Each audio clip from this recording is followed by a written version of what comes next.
What's going on, guys? Hopefully you can hear me fine. Let me know if you can hear me.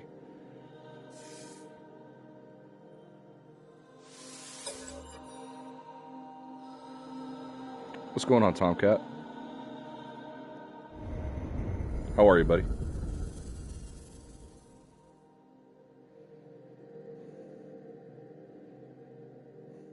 Fuck you, I can hear you. Alright, cool, cool. Not struggling to hear me, right? Hopefully the gameplay audio and the mic audio's got a good balance. I'm streaming directly from the PS5, so if there's any issues with like lag or latency, it's probably related to that. But yeah. What's going on, Sword? Hell yeah, dude. Thanks for stopping by, bro. Sword, I gave Star Citizen a try, buddy. I gotta be honest with you. I know it's a game that's in development hell, and they've got questionable funding practices in terms of how they fund development for that game. But I like it for the cost of it right now, and for what you're able to do, and seeing the potential and the promise of the game. It's I think if in a couple of years or whenever it's done, I think it's going to be crazy, like unlike anything. But I'm enjoying it so far. I've also been doing the Elite Dangerous Odyssey beta. That's also in development hell, but we'll see how that goes. But yeah, dude, John Hall in the chat, man. Hell yeah, dude. What's going on, John Hall? Yeah, buddy. Where's my ship? I'm kind of in an exploration mood today. Now, guys, I am on call for work, so if my phone rings, I'll have to pick it up, and potentially I will have to leave. It's just the nature of being on call duty. But for now, we're good.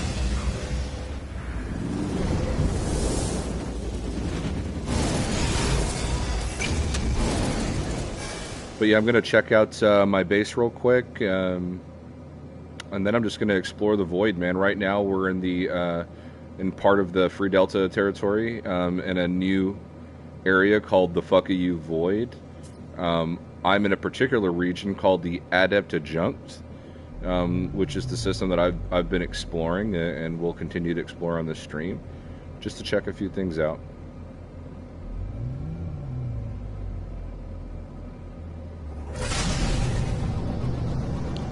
That's what's up, John Hall. Well, I appreciate you taking the time to swing through, dude.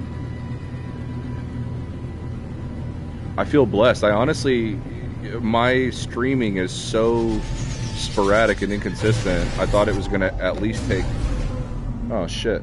I thought it was going to at least take 30 minutes for people to kind of join in. So it made me really happy to see you guys kind of join in real quick. Let me land my ship and I'll fix that camera. I've been having issues with it.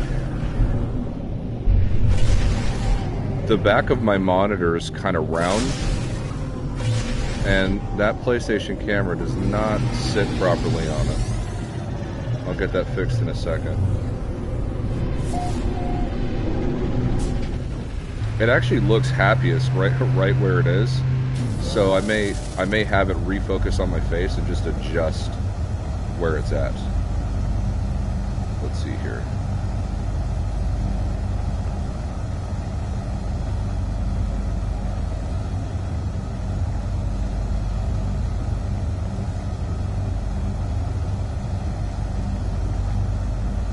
Alright, looks like I can't do that from this screen. But let's see if I can get this to be happy with me.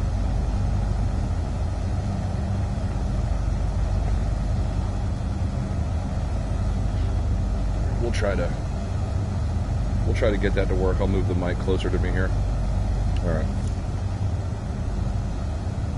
That's how I see Star Citizen. Tons of potential. I'm excited to see Starfield since that's the one coming to consoles. Yes. Now,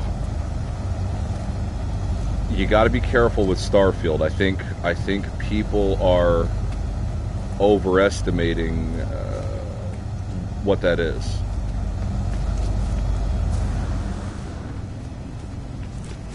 Oh, I was confused as to like where I was for a second. So Starfield is not going to be a space game in the common sense.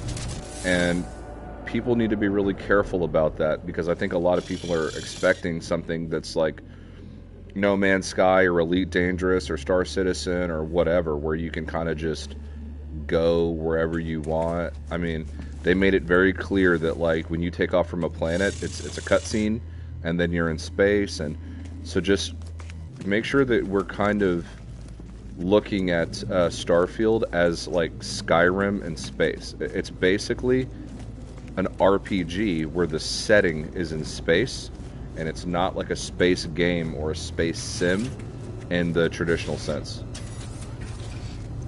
Question that you guys might know the answer to, by the way. So my freighter, this is a pre-next freighter. Okay? So this freighter is prior to the next update. Okay?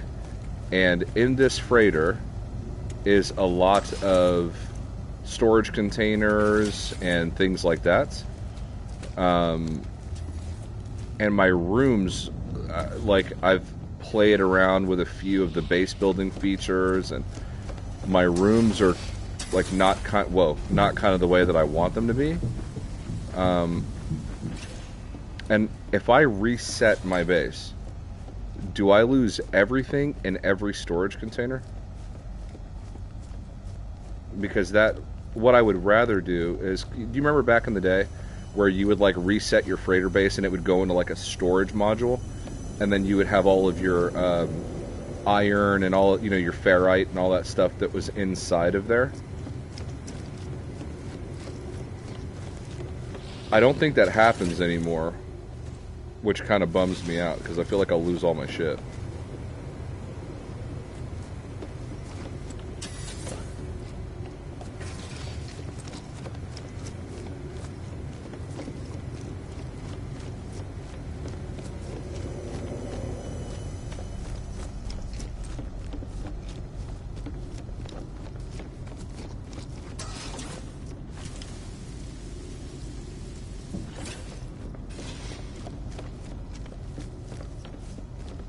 What up, Zach? Oh, by the way, guys, for anybody that's on YouTube, my brother's not real active on YouTube just yet. He's mostly streaming to Twitch right now. But if you click on his link there, back to Zach, that'll take you to his YouTube page, which I believe in his bio has a link to his Twitch page as well. But he's been streaming pretty consistently, like very consistently. Like he has an actual streaming schedule. And streams multiple days a week for multiple hours. He's recently hit Twitch affiliate, and he's been getting subscribers, and he's on his way, you know, well on his way to hopefully Twitch partnership in the near future. But check him out, dude. It's my brother. We look nothing alike, but also you'll see the similarities. It's really odd. But yeah, check him out. Back to Zach on Twitch and on YouTube, or just click on his profile picture there. But yeah, please give him a follow.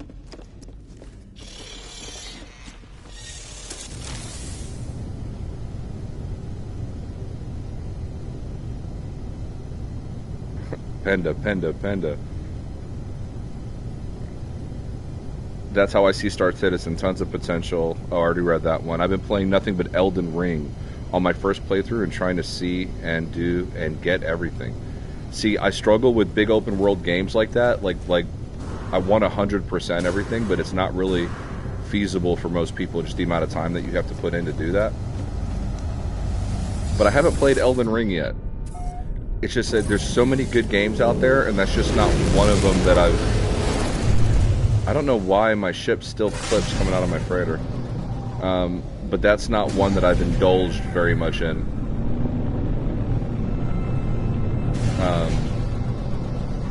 I don't know why. Everybody tells me how great it is, and I've not had like that urge to go get it. And I've seen videos and streams and reviews, and it won Game of the Year, and I'm sure it's great. But I think there's just so many games I'm playing right now, and that would require so much of my time that I'm not prepared to give up. But my understanding is that's a huge game. Oh. Ah, there she was.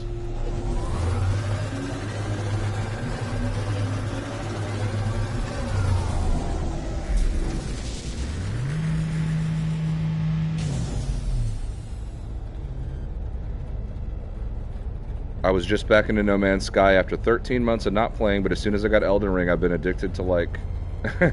Yeah, you got addicted to that instead, right? Yeah. You know, it's never good to just play one game all the time.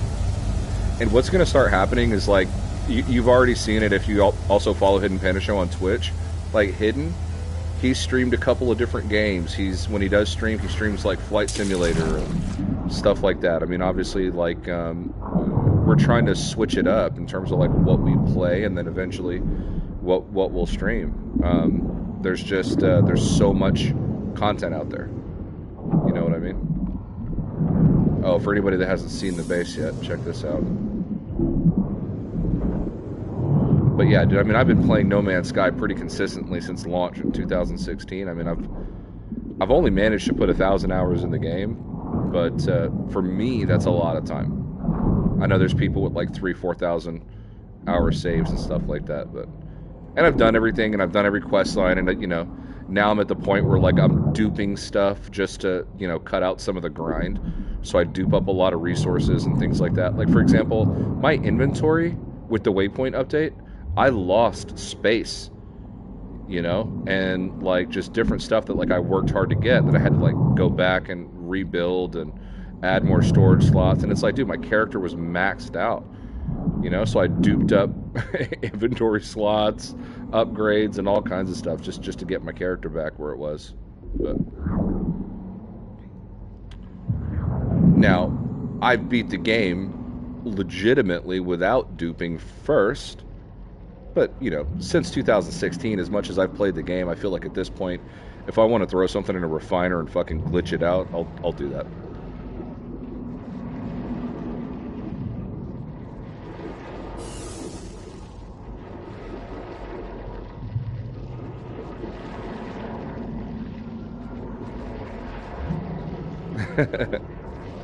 In 3.9 they added persistence, which makes it worth playing. In 3.11 they changed all ships. Are you talking about Star Citizen, Sword?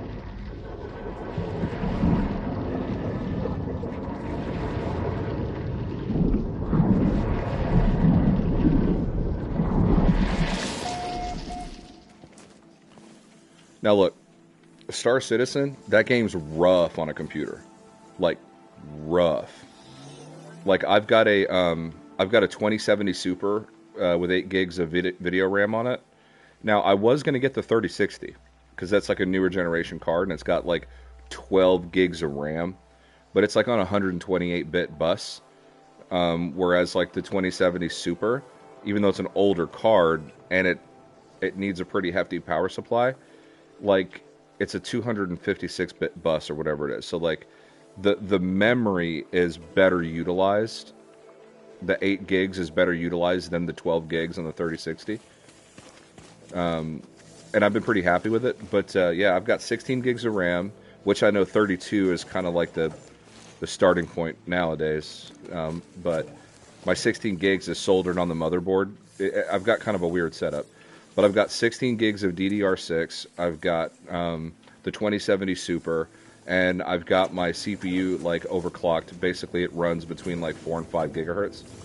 And with nothing else running in the background and only Star Citizen, it's mostly stable. But like, there's a planet, like a gas giant called Orison, or no, it's called Crusader is the name of the planet.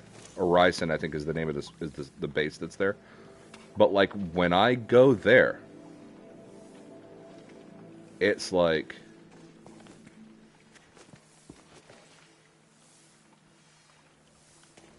did I already run out of power? I didn't realize my base was sapping that much power. Anyway, my frame rate drops. Like, if you can keep that game at like 30 frames a second stable, like you're doing pretty good. And it fluctuates like it's hard. Like, there's people with even way better setups where like it's not always running perfectly. I was playing with my cousin in the Cayman Islands. We were doing like a salvaging mission the other day, and like it crashed on us. Like we 30k'd. That's crazy. You can tell that like when they started developing that, they were too big for their britches. You know what I mean? Like it just too much. Oh yeah, my art studio.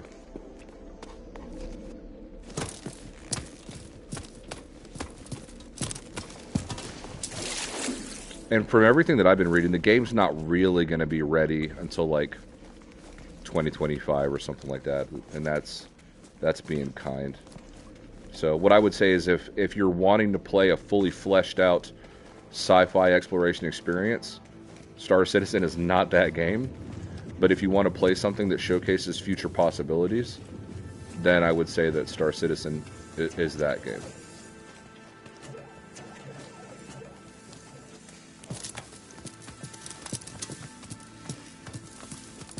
I'm expecting it to be Starfield to be Fallout in space. Yeah, good. I just don't want it to be like No Man's Sky, where people's expectations are far more grandiose than what actually like released. Now, Hello Games has a lot of blame for that, right?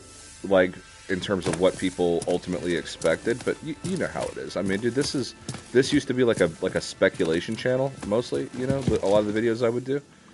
And people would like buy into it, man. It's like, dude, we're just having fun and speculating, but like that would turn into expectation, and people would like get bummed out. It's like, that's on you, brother.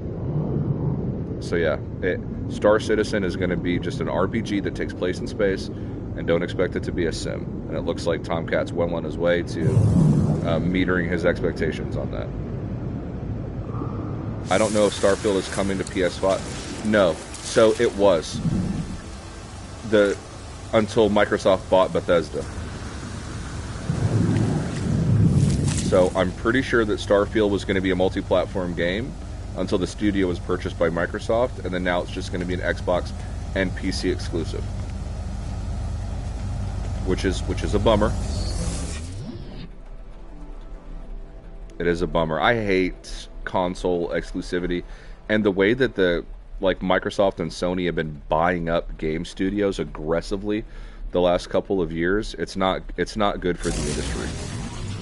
Because once you start taking competition out of the picture like that, we got a problem.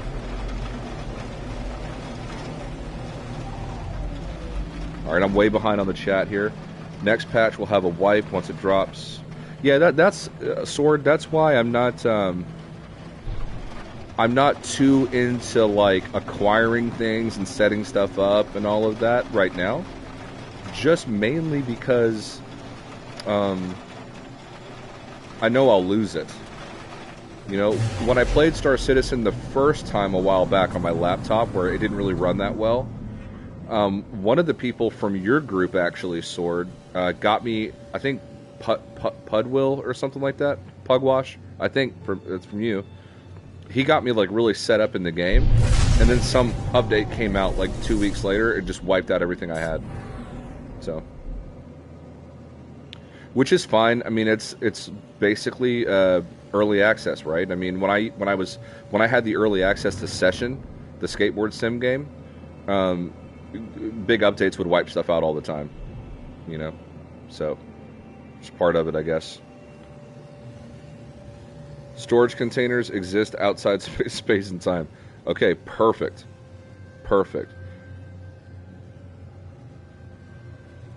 Storage is persistent. All of your elements still go into the base recovery module.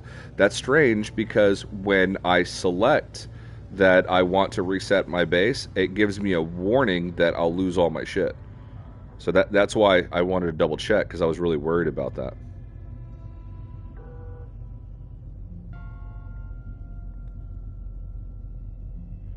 I still recommend just disassembling the parts and keeping any... That's true. That's true, because there's stuff that, like my planters, you can't place those in base and the freighter base anymore. I might just reconfigure what I have rather than resetting it. Yeah, that's good advice. I'm glad I asked, Tomcat.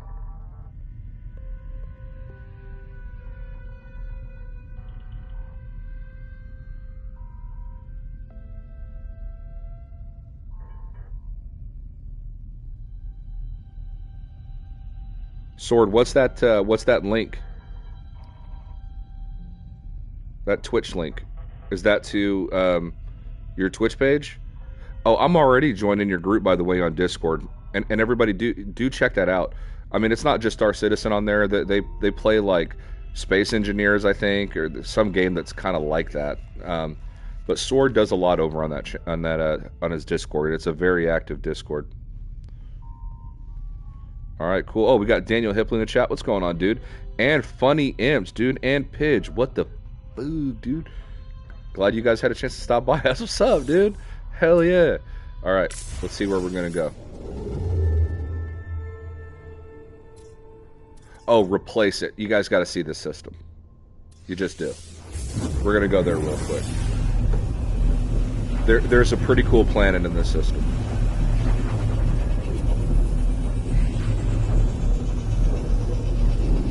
Oh, that's Zach's link. Thank you, Sword. Thank you for that.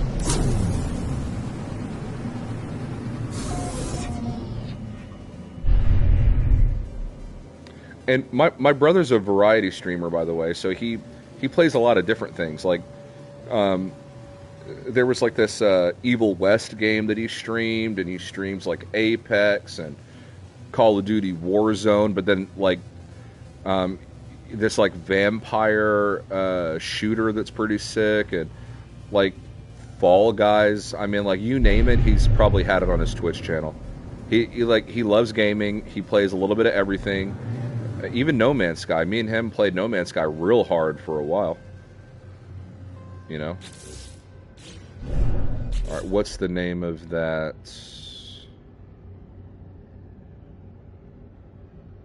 Oh, there we go. Discoveries. Is it Old Signs?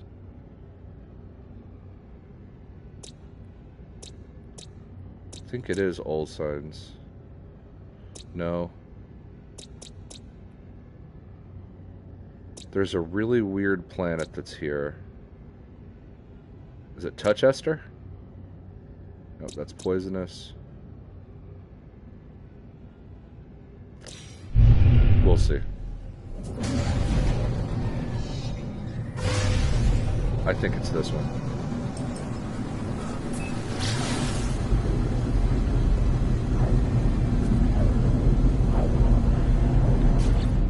Oh, don't judge me, by the way.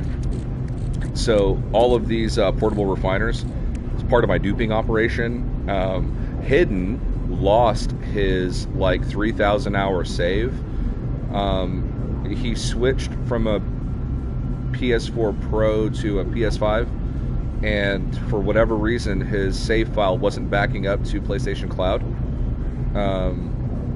and he thought it was, and so when he tried to recover his save, it wasn't there, and the poor guy lost literally everything. So I duped him up a bunch of stuff and dropped him off a pretty hefty care package. So if anybody needs any of these items, I've got a lot of leftovers. Yes, this is the planet. Oh my god. Okay. Now, you guys may have seen a planet like this before, but I definitely have not.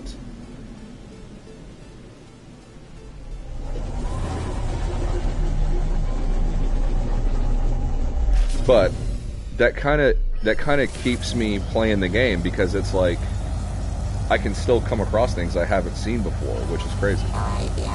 But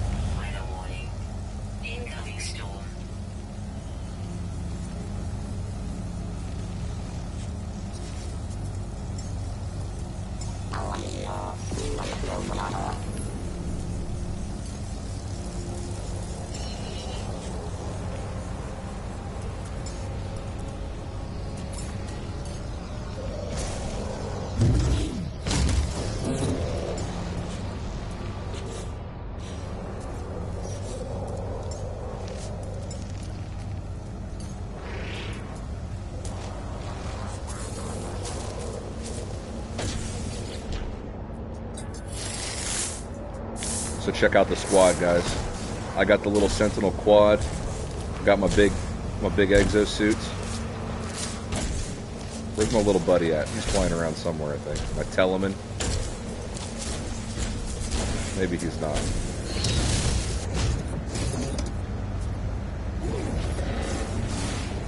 But yeah, so this planet, whenever it's storming, that like filter goes away and it like goes back to normal. But when those superheated storms disappear, it goes into this like crazy rainbow looking filter. It's wild, man. I think it's pretty sick. I got Steam Deck. What? How is Steam Deck? I've been thinking about it. And I got a little bit of a bonus at work, which truthfully I should save during these slow months. Like, because that I put my daughter in Montessori school, and that cost in like a lot. But I've also been thinking, I do want to put a portion of it towards myself, and I've been thinking about the Steam Deck because I play the Nintendo Switch fairly frequently. And now that I've got my computer set up and I'm able to play any game I want, really, on my PC, and I've kind of been growing my Steam library, I think it'd be really cool to play on the Steam Deck. But yeah, man, as long as it continues to rain on this planet, it looks like this. And then it just goes into that weird, like, oil slick look, man. I love it. Part of my duping operation. Yeah, dude. Bro, I'm hard duping, dude. I mean, check out my freighter, bro.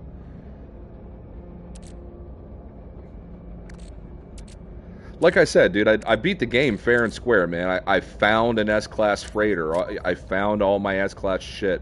All this stuff is prior to next. Like, I did it fair and square. I don't feel bad about it, man. Ain't no shame in the game, cuz. I don't feel bad about it, dude. I did it the right way first time round. You know, now if I want to, you know, fuck around with them portable refiners, I can do that. You know, and I don't feel bad about it, man.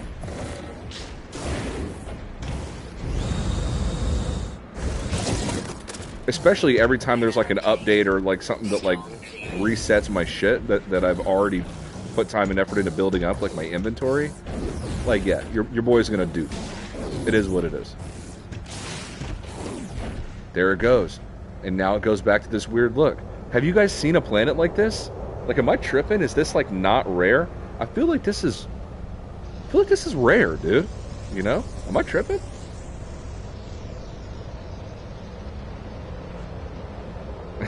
Oh, definitely, bro. No shaming for me. Well, see, I wasn't going to bring it up, but see, I got caught slipping early in the stream, and I pulled up, and I was like, damn, I know they saw the dupage.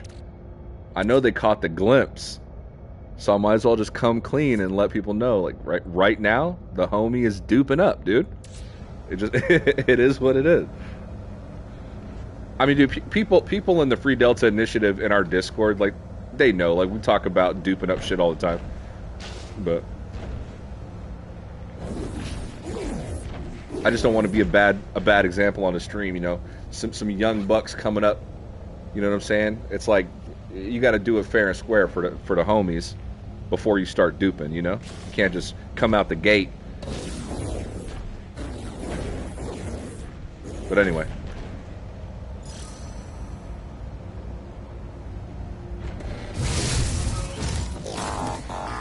On to the next one.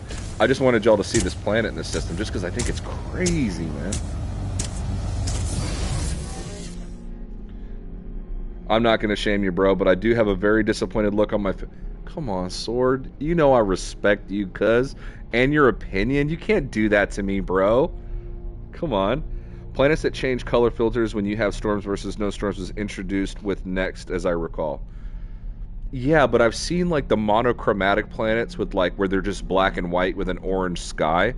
But I've not really seen this sort of, like, prismatic rainbow type thing, personally. But I've seen stuff like it, but just not exactly this. You know? Oh no. It was pretty cool. It stuck out to me. Origins 2? Okay, okay.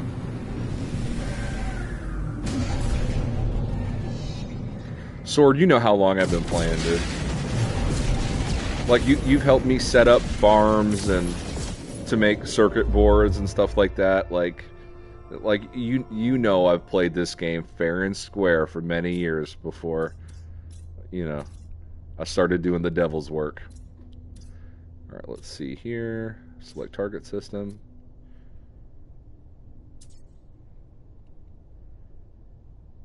Let's check you out.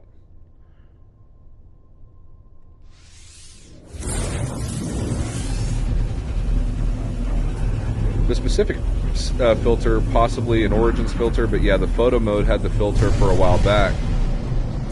That's true, and the thing is, when you go into photo mode on that planet, the planet looks normal.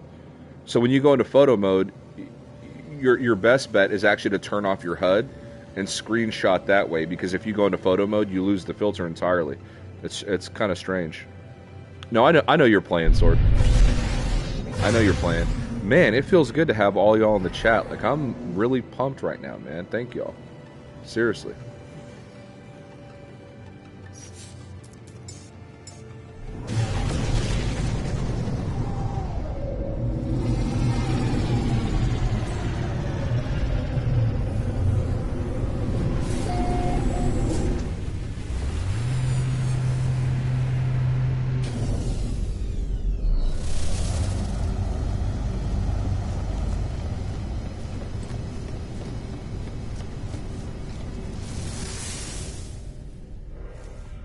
Oh, by the way, normally when I would stream or be in a party chat, I would be using this mic, this Antlion Mod Mic Wireless, which, you know, sounds really fucking good, I think.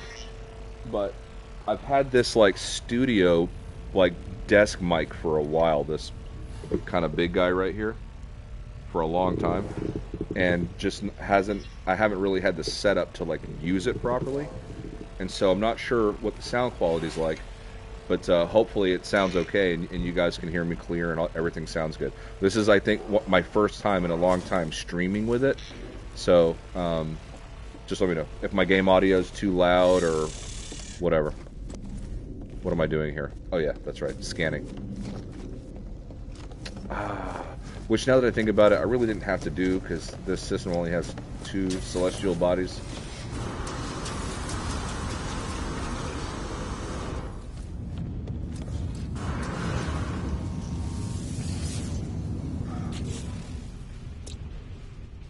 Noxious planet. Anna, huh. Deathly green anomaly. Well, you know we have to go look. You know we have to go look at that. I mean, what? Sounds good. Okay, cool. Well, and on PlayStation, I can't do anything with it. So, like, I can't put, like, noise suppression or any of that kind of shit. So, just what you're hearing is what you're hearing.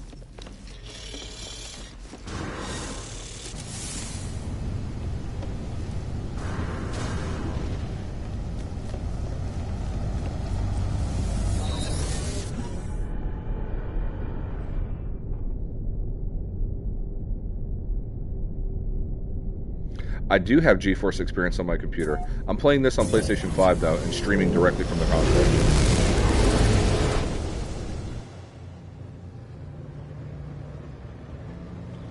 Funny Imp says, I love when I come back to No Man's Sky after a while and forget how to do simple shit like warp to a new system. That's why you gotta take a break, man. Keep it fresh, dude. Alright, we'll save the deathly green planet for before we leave the system.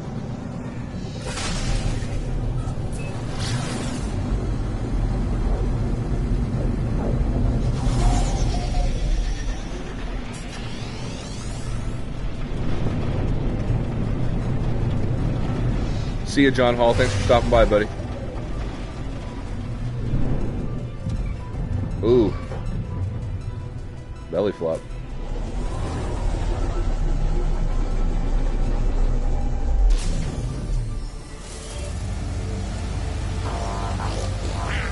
Daniel Hipley, we definitely need a planet update.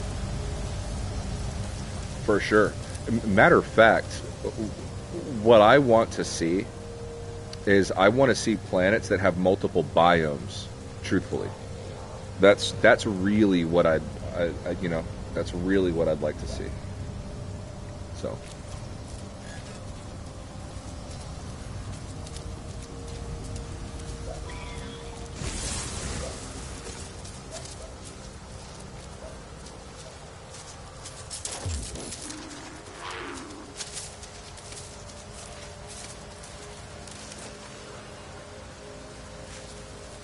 I think that would make planets more interesting, and it'd make you want to stay there longer. I'd also like to...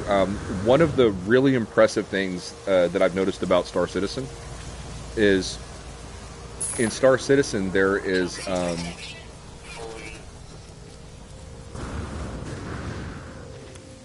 there are planets that are like cities. Like entire cities.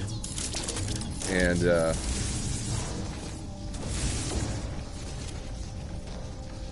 sick.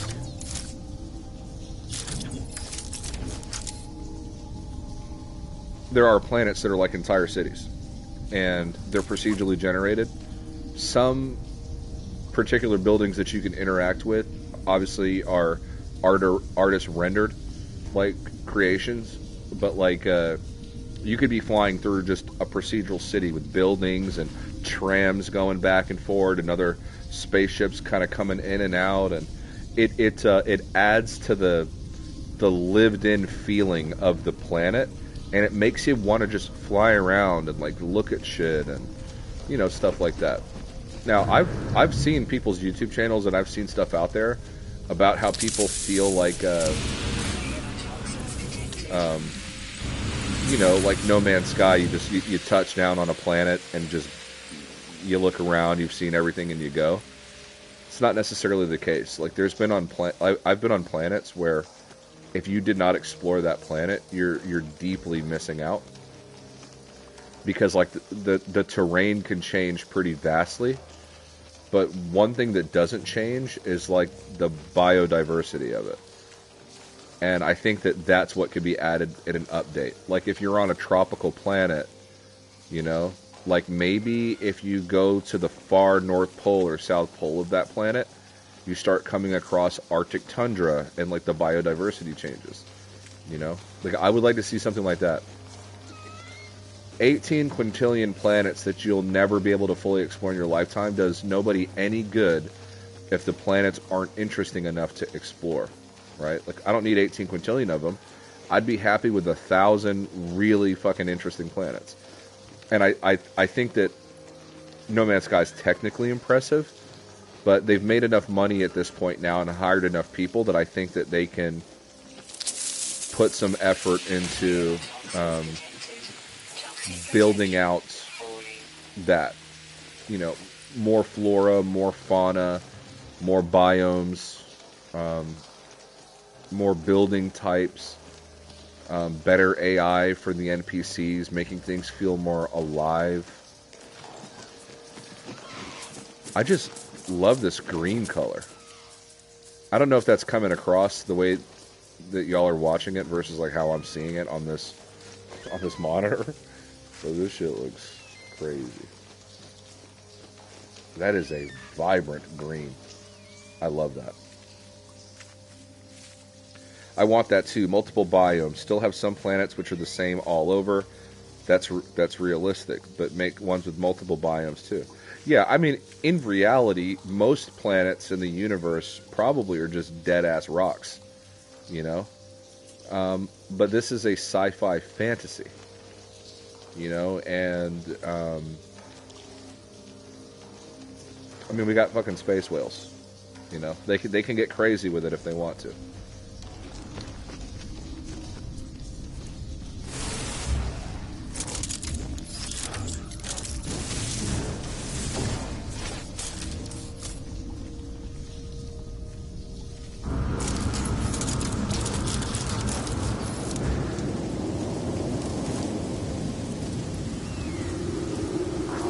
I love the sounds in the cave. Funny imps. Yeah, that green was popping, right? Like, dude, that was like a vibrant green. It was crazy. I love it.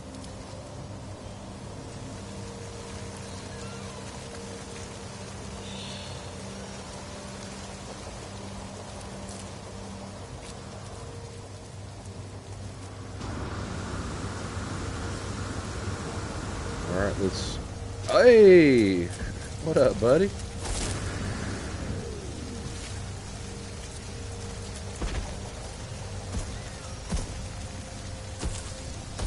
Aren't you a handsome devil? I'll toss you some pellets.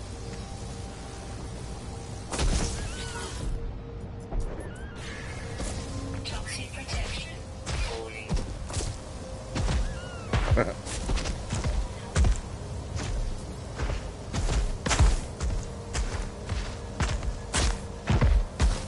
That never gets old. I love that.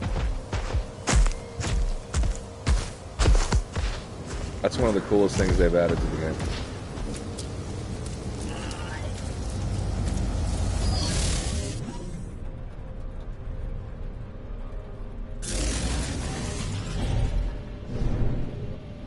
Alright, let's kind of cruise around low altitude, see if anything looks cool.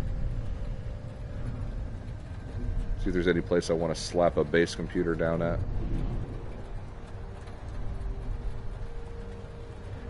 We have one of the guys in the Free Delta that he discovered either 99% or 100% of everything in his particular region in the FDI, which is just crazy. I mean, like, scanned every creature, like, scanned every planet, like everything, like 100%ed. I don't even know how many systems on average are in a particular cluster. But the guy went wild on it.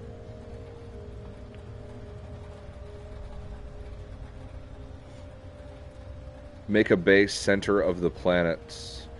I didn't try the center of the planet, but on Nintendo Switch, one of the bases that I tried to build there, I did not an inverted, but I did a stairwell that went down to the maximum depth that they let you go on the planet. And then I just scooped the whole inside of it out to try to see if it would let me build, inside of it without the terrain kind of clipping back in. But the problem is the terrain clips back in. And that's something that I hope someday that they're able to resolve. It's gotten better. It's not as bad, but yeah, I mean, you leave for a while, you come back, it reloads the planet, and like part of the cave is inside your building, and you've got like rocks that start forming in there, and it slowly starts to kind of just start clipping into your structure,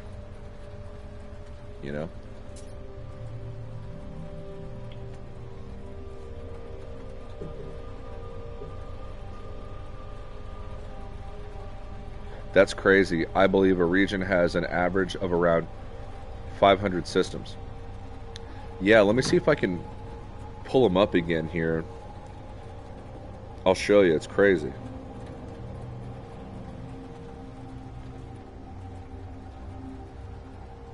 Member regions. Oh, the FDI has left Amino entirely, by the way, guys. So we're on... I don't know if you can see that. We're on Discord now, and we've managed to get it pretty organized.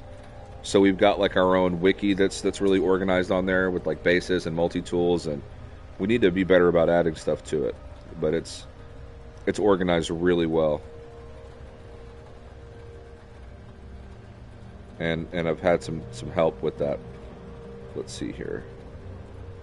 Is it Kensu?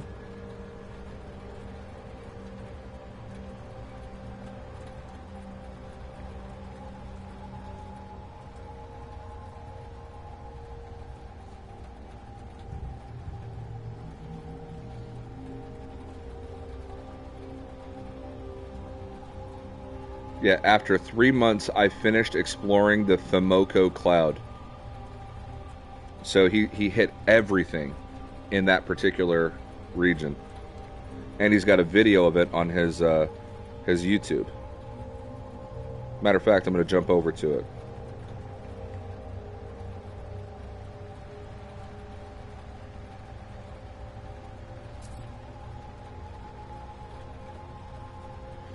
So this is the guy's channel here. I'm going to link it but it's called No Man's Sky Relax Music. But he actually has a video, I think, just that's kind of like a highlight reel of his discoveries.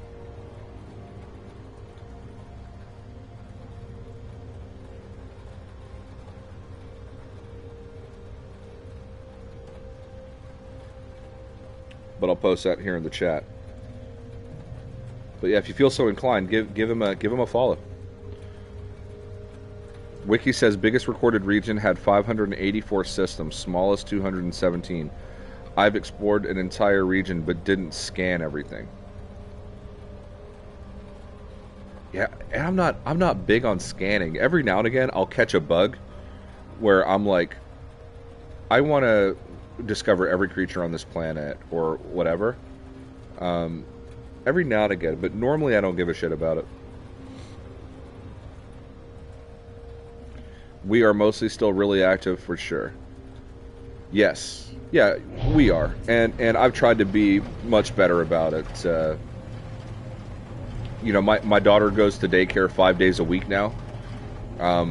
Work has slowed down fairly significantly here. So my availability is improving. You know, it's just, it's hard. You guys are, I'm sure, dads, moms, whatever. You got family, you work, you know. It's hard to find time, you know. Managing a community or streaming or whatever the case, it's a decent time investment, you know.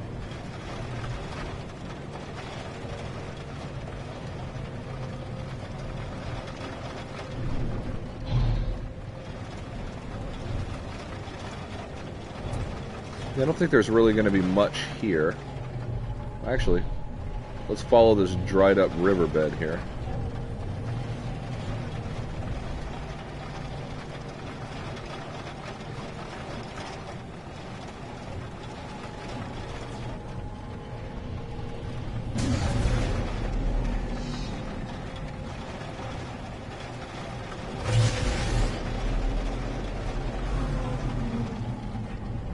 Let's go check out that other planet.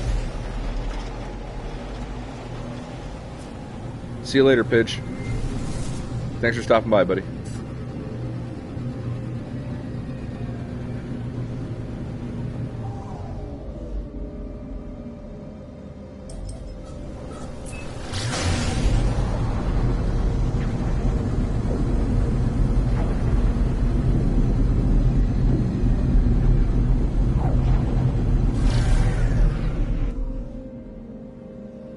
What's going on, dude?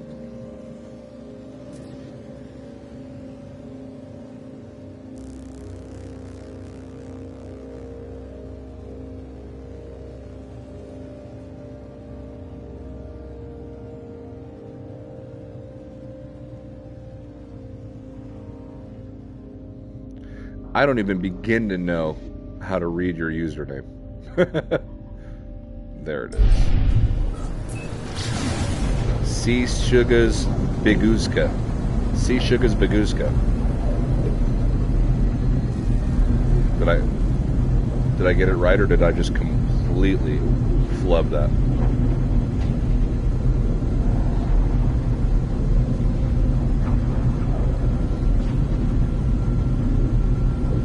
Also, I don't know if you guys have like a Twitch, but if you could, just drop me a follow on Twitch as well at Hidden Panda Show on Twitch, because I'm going to start streaming there also.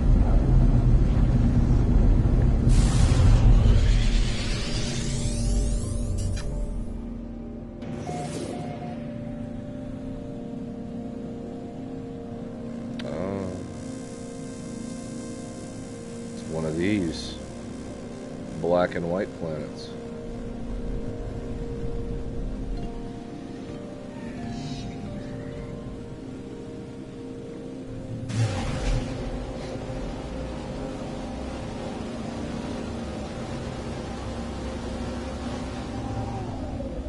Oh, everybody wish Hidden some luck today. He's out getting his CDL. He's taking his test to get his CDL license today.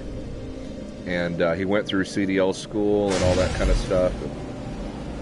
And once he gets this, right now he works in Amazon distribution as a hostler driver.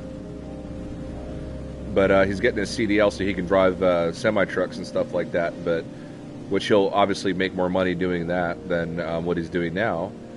But really what he wants to do is get his pilot's license. And that's going to be the next thing on his agenda.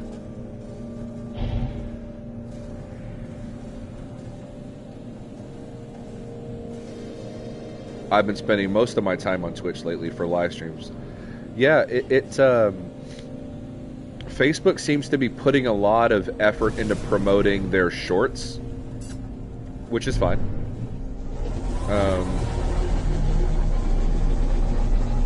And I think gaming overall still finds a larger audience on YouTube in general. But Twitch just seems, I don't know. I've been watching my brother stream on Twitch, and just like the way that you can interact with a streamer and a streamer can interact with the community, like how he can incorporate like music and song requests, and you've got the bits, and it just seems more fun and like interactive. I don't know. But Hidden likes to stream to Twitch, and when he streams, that's predominantly where he's streaming to. So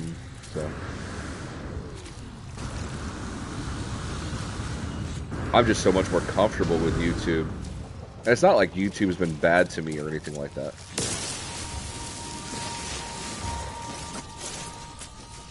What an interesting planet. I mean, it's like black and white, kinda, but not really. I don't know. Kind of cool.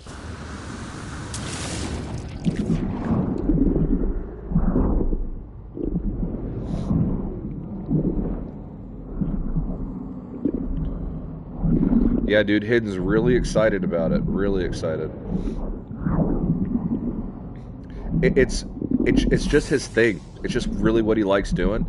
Like, whenever me and him used to play Elite Dangerous, like, he didn't want to do any mining missions. He didn't want to, like, you know, do any combat missions.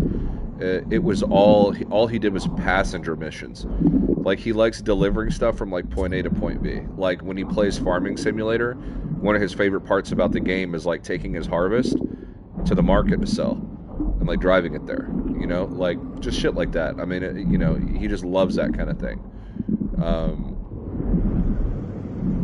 You know, when he's playing Flight Simulator, obviously he kind of role plays with himself that he's carrying passengers from point A to point B.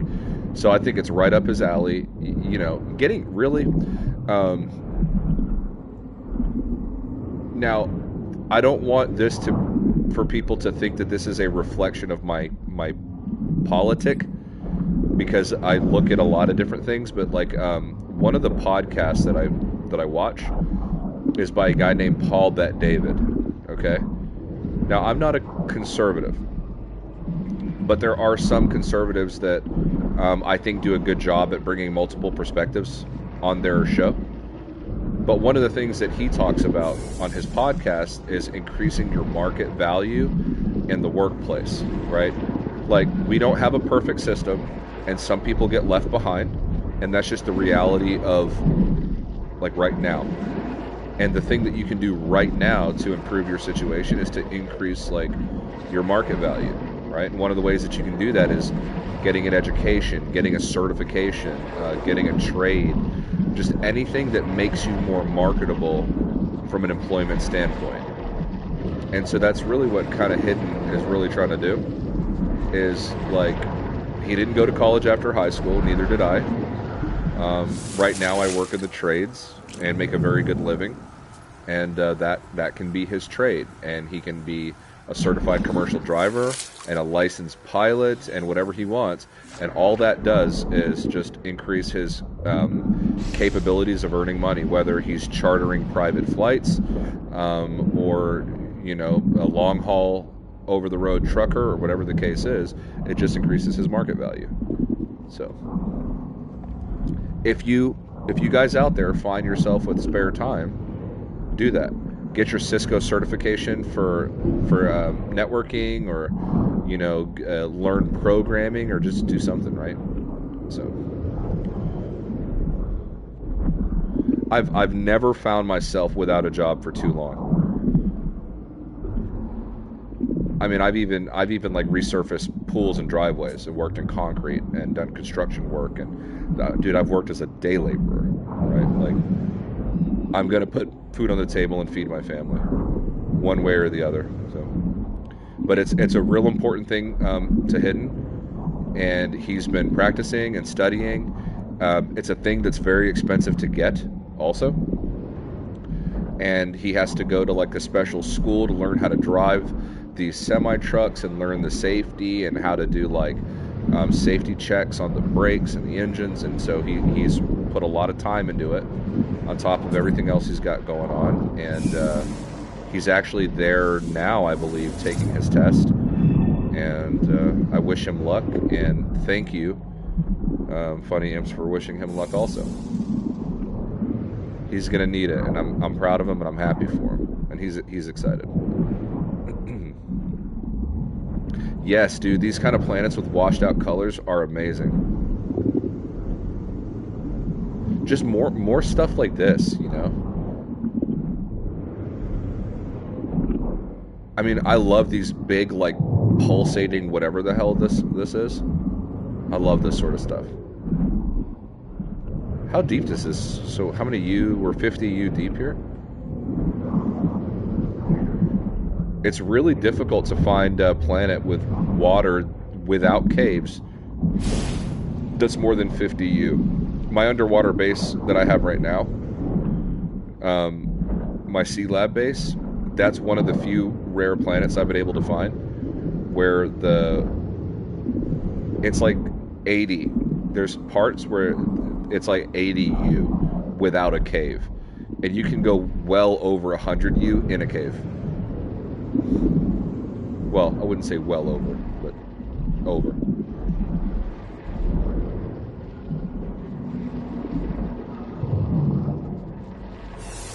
Most people say the future is with YouTube for live streaming, and that might be true, but for now I prefer Twitch for the reasons you just mentioned. Yeah, it's just, it's more interactive, you know? Also, I think that if you're trying to do it as a career, like stream, you're gonna make money faster on Twitch. Now, the smart thing would be to like build your initial community on Twitch, download your VODs, make an edited video using your VODs to upload to YouTube, start building your YouTube community. You're gonna get discovered by more people on YouTube, and then you can use Twitch as the platform to increase your YouTube platform, right? And so Twitch might be a good intro into being a big YouTuber, I guess. But I just wish YouTube had a lot of the tools that Twitch has. Like, Twitch has a really great soundtrack app so that you can play music before a stream starts, and like it's all copyright free, and it's good music, unlike what YouTube has in their library, and you know, just stuff like that. I don't know, I feel like it's really catered towards people who want to stream and view streams. Oh, another thing I want to mention too is my brother, by the way, back to Zach, the link is in the chat here, further up. But my brother was listed, there's a cool game called Blood Hunt that's kind of like Fortnite but with vampires. It's pretty sick. And he's like one of the top 100 streamers for that game.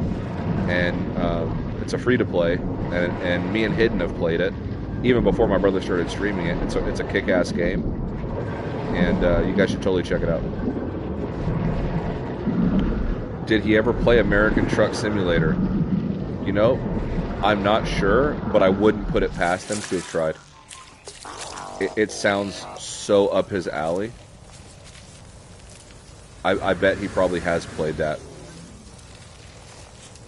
Some deep waters here too, mate. Yeah, but I really want to find something like 70 or more U. I love what they did with the stars. I mean, my God. The atmospherics of this game are whoa. I'm going to go up there. The atmospherics of this game are incredible. I almost can't play it at night because it lulls me like into a sleep It's like hearing the creatures in the background and the raindrops and the ambient sounds and music and, you know, just a sentinel flying by making that buzzing sound. I mean, just all of that stuff. It's like white noise. I've actually fallen asleep and died and lost all my stuff before. Like fallen asleep, died, woken back up, and then just died again. like you lose all your shit. It's happened. Remember Daigle? I do. Actually, that planet was mad deep with the water, bro. We've got to go back to that. And it had kick-ass caves, right?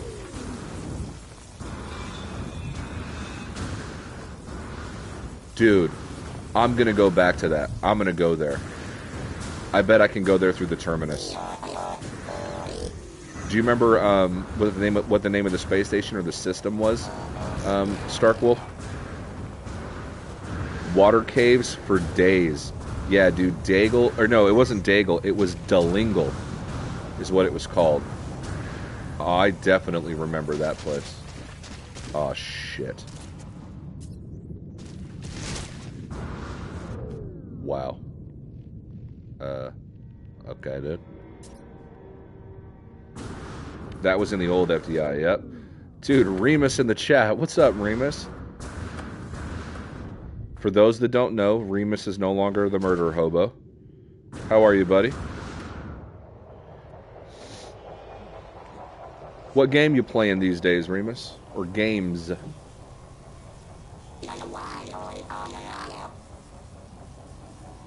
I knew it was Dingleberry or something like that. Yeah, dude, it was Dalingle. Leave it up to the FDI to find, like, really funny names. The Fucayu Void. What's the... There was... Where is it at here? Yeah, there's a planet called Replace It. I've seen some just goofy-ass ones. Yeah, Double... Some are like really inappropriate. I can't think of any off the top of my head. But yeah, dude. I mean, we had Anya, Pidstain, you know, just shit like that. I mean, this should be triggering like my unlimited jetpack thing right now, right? Am I tripping? Oh, this thing is vertical, my dudes. So let's get up in this rock here and recharge.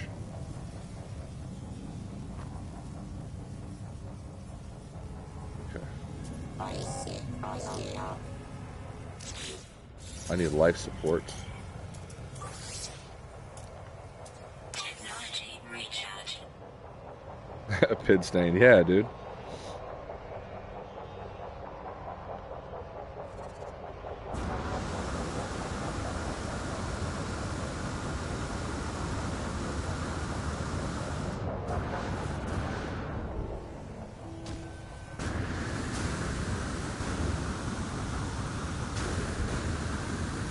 I'm dedicated to getting to the top of this mountain. I know I can probably just get my ship and land on top of it, but I do it this way. I'm doing good. Got a decent PC a few months ago, so I've been messing around with that. Mostly playing Halo and old Sonic games. Yeah, dude, I got this badass ultra powerful PC so I can play Sega games, dude. From 1989. I'm running that shit at 1,342 frames a second on my fucking 8K monitor. All 8 bits of those graphics.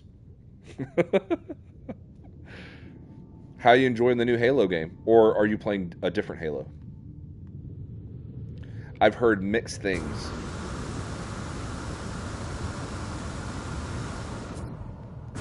Ah.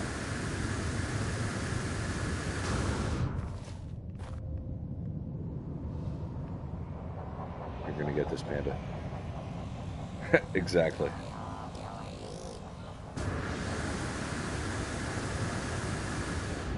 Yeah, dude, I got this 12 gigabyte graphics card with 32 gigs of RAM and a fucking black market CPU to so I could play some Crash Bandicoot on this emulator. I'm fucking with you, Remus.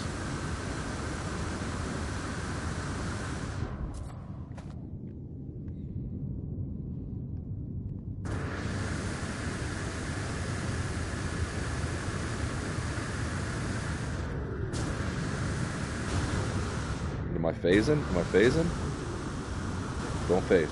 Don't phase. There we go. There we go. No, no, no, no, no, no, no.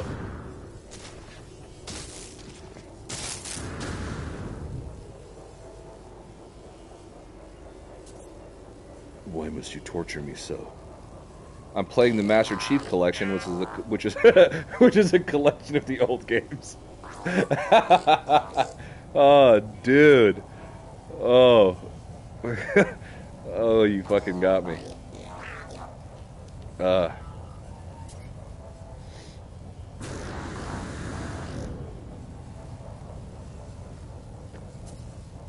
No, but that's what's up, dude. Do you prefer PC to console?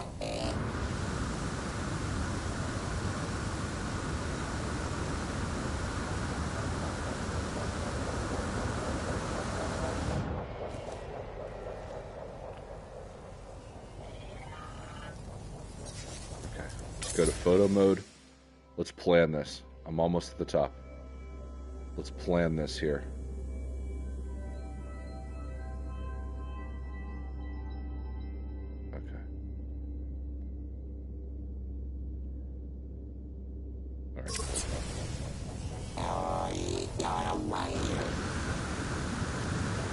That's where we shoot for.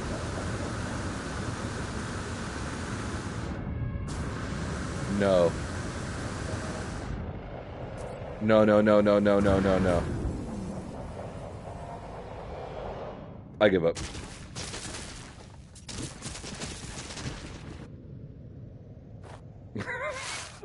God.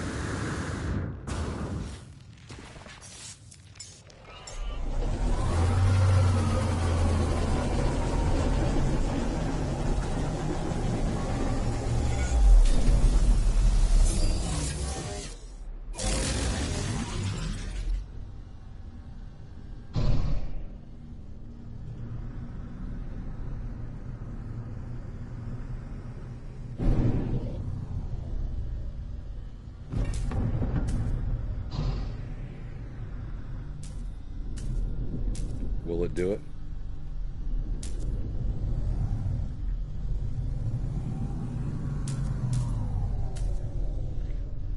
I could not summit its peaks. What a sick planet.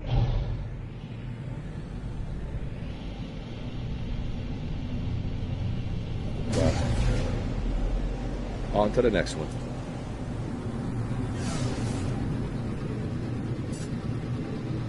It wouldn't let me land on it, dude. I tried.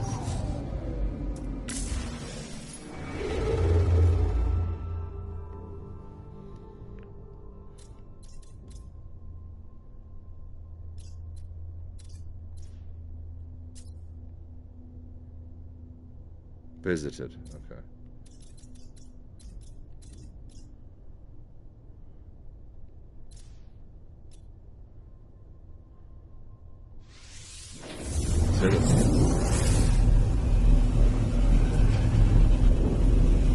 Yeah, Humpty Dumpty moment. I know, dude. Basically, dude.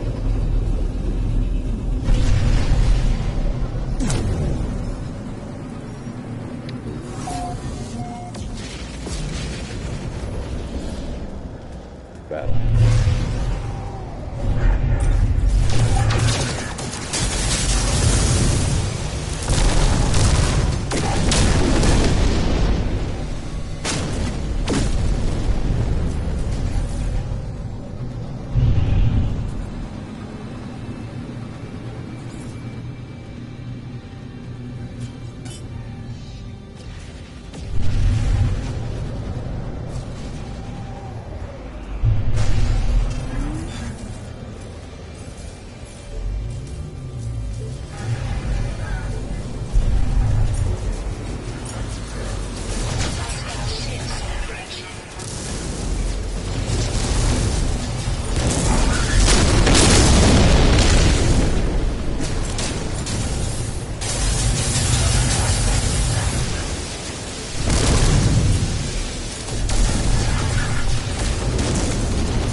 disabled, buddy. Got that cyclotron ballista on that ass.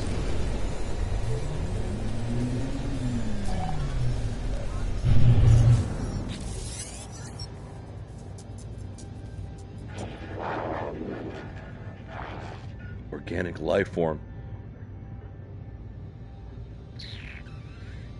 I have language translators and shit. Like, how do I not have... The life form, who must be the captain of this freighter, looks greatly relieved. They gesture as if to welcome me aboard their vessel. End communication. Alert. Navigational data received.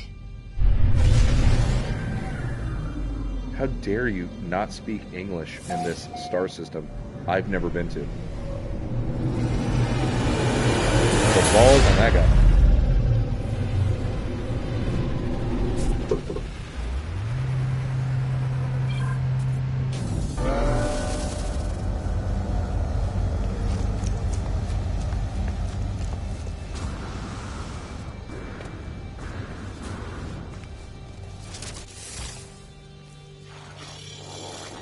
You better have some good shit to give me, boss.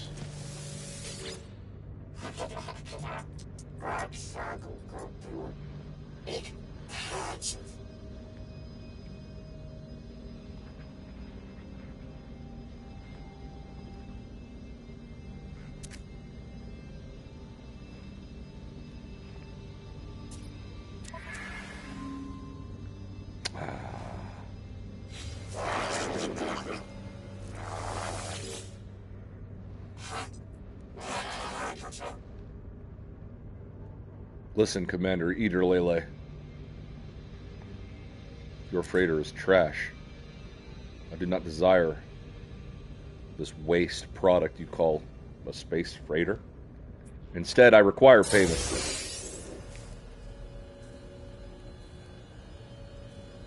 Thank you, kind weakling. I shall have my leave.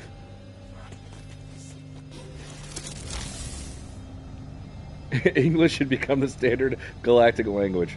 The stars belong to humanity. Yes, I agree.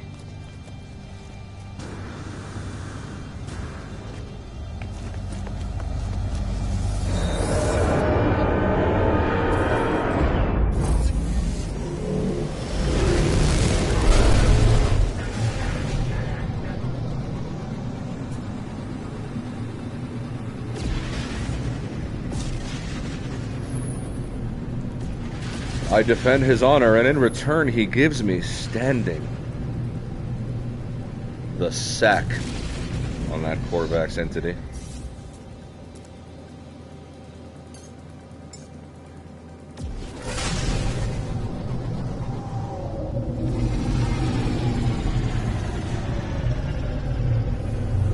This is where I will perform my lazy system scan.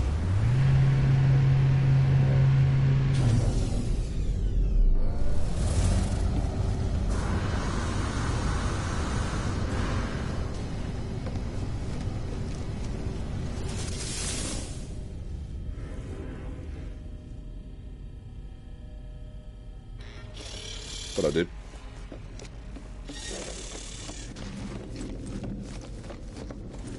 Bust out the hauler. I got a new hauler. I love the look of it, but I never have a desire to fly it. I'm gonna show it to you.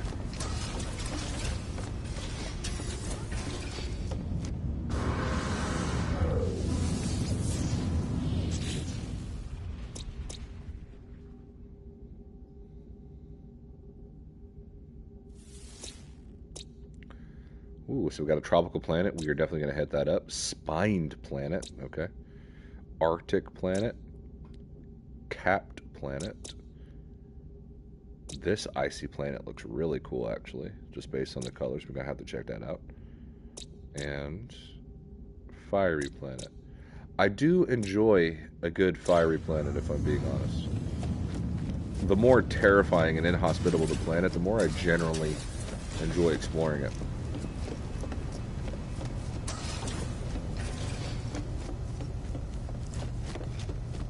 I'm really into my explorer ship right now, man. Stark, I can't put a finger on why exactly. I just am. I just am. Let's see.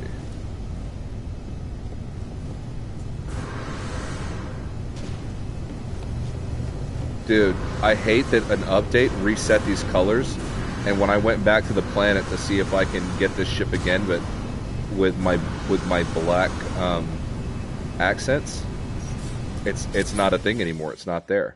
But these light gray areas used to be black, and the ship looked really cool like that. And and because we don't have any sort of ship customization, I can't just simply re-add black accents. That would solve that problem. It just bugs me. Burn.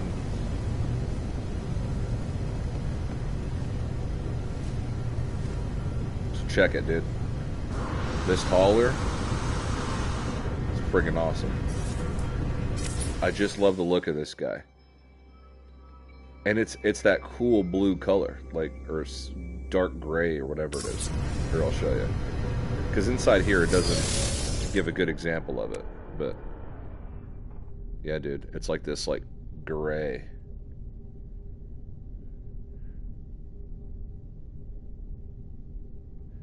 It took me hours to ship hunt it to an A class, so I just gave up trying to get an S class out of it. She is a beaut, dude. This thing rocks.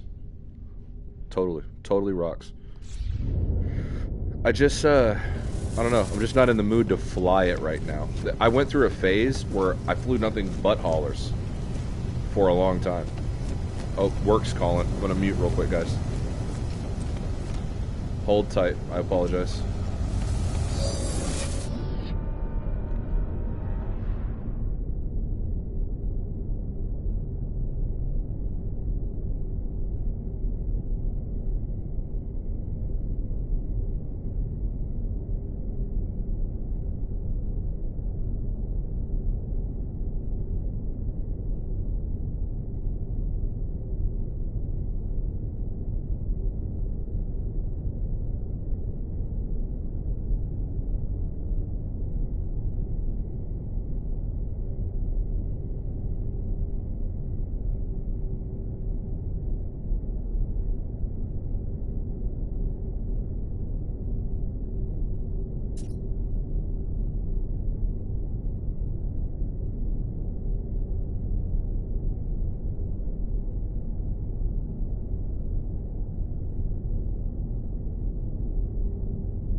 What up?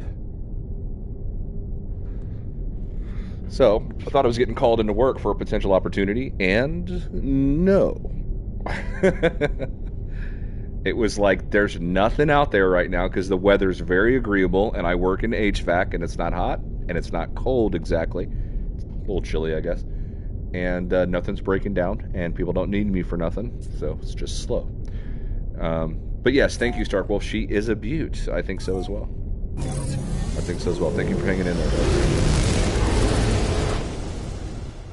In case it's not readily obvious, your boy lives in Tejas, and we get real busy 4 months in the summer with HVAC, and there's about a month in the winter. February actually is our coldest month, generally, historically, but it'll get very cold, and furnaces and heat pumps will start breaking down, and I'll get busy again.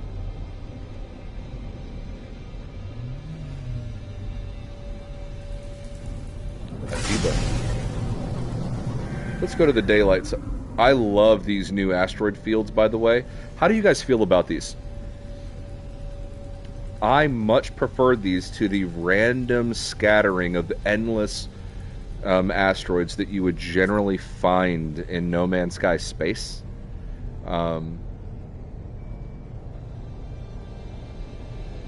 I actually much prefer this, like, focused allotment of, like, if you're running out of gas in No Man's Sky, that's a you problem.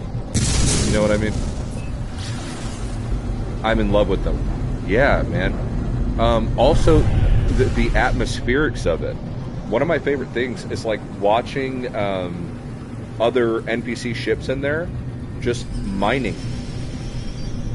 It's just something as simple as that.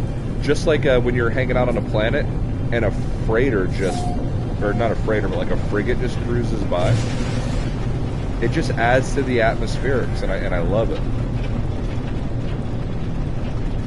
I love what they've done with the clouds. I think the clouds are fucking magnificent.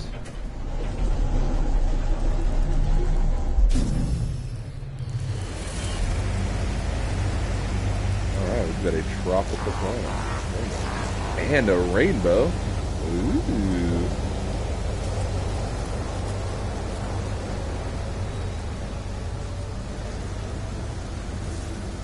Oh snap, Hidden's calling me.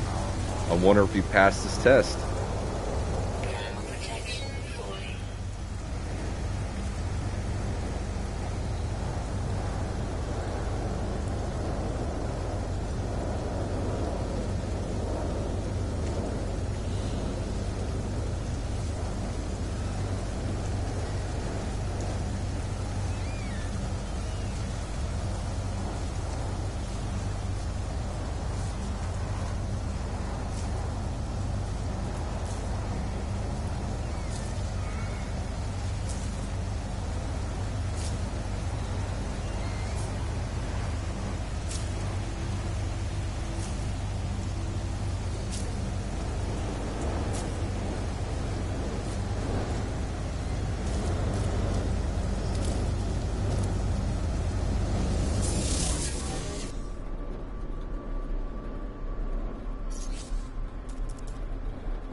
Clearing.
Sorry, guys. It did not go Hidden's way, unfortunately. Um, it sounds like the person might be trying to fail him because what he does for a living is hook up to trailers with a hostler every day. And they failed him on that aspect of it, and it's basically the teacher's word versus his word. And she was claiming that he said something that he did not say to her, and that's why she docked him on that, because it was the only thing that she could fail him on. And it's the second time that he's failed with this particular person. And yeah, that sucks. It's almost like she's trying to fail him, because both times she got him for something really bullshit that's like her word versus his word kind of situation. But we'll see. I think he gets one more chance to retake it, and that's a bummer, man.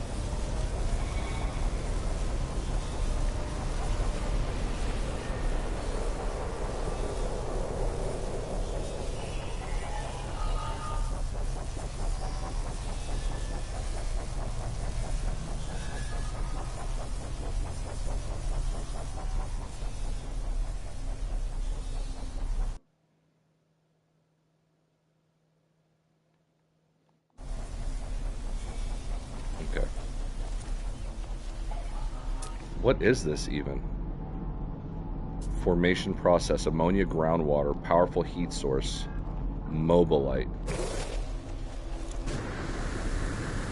Just looks like jet engines clumped together. Weird.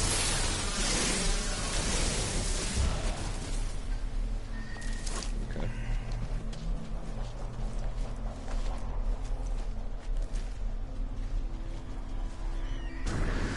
Sorry, everyone. Got to run. Catching the flip side. See ya, Stark. Thank you for bearing with 2 intermissions there. I apologize.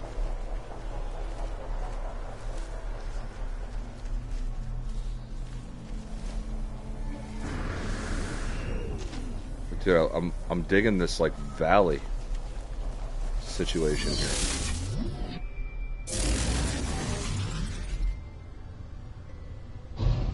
Oh yeah. Oh, this might get a base computer.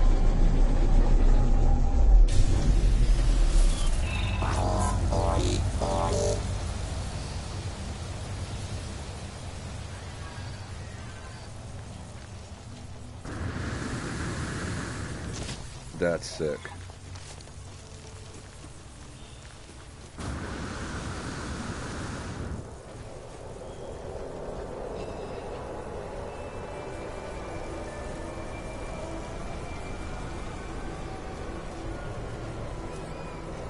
I love spots like this.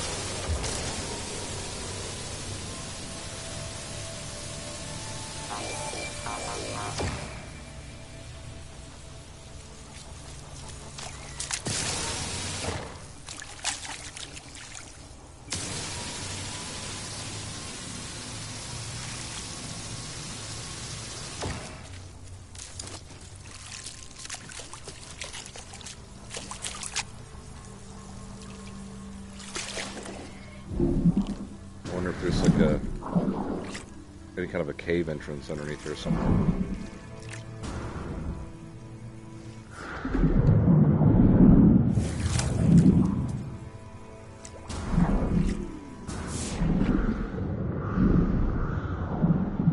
Oh, it's red water.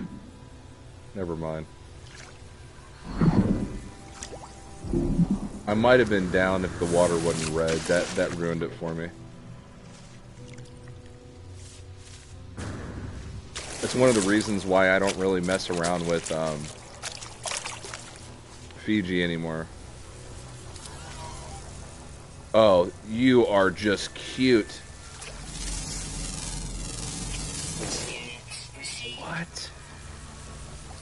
What a cutie.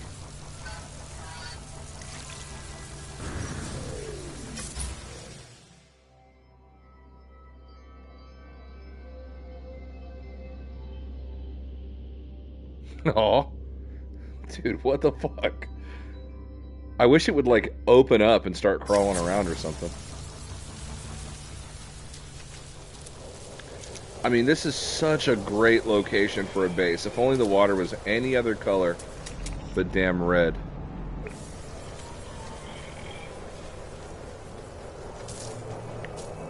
Whoa. Whoa.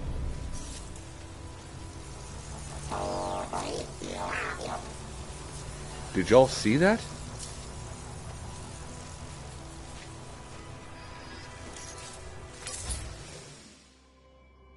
This thing burrows.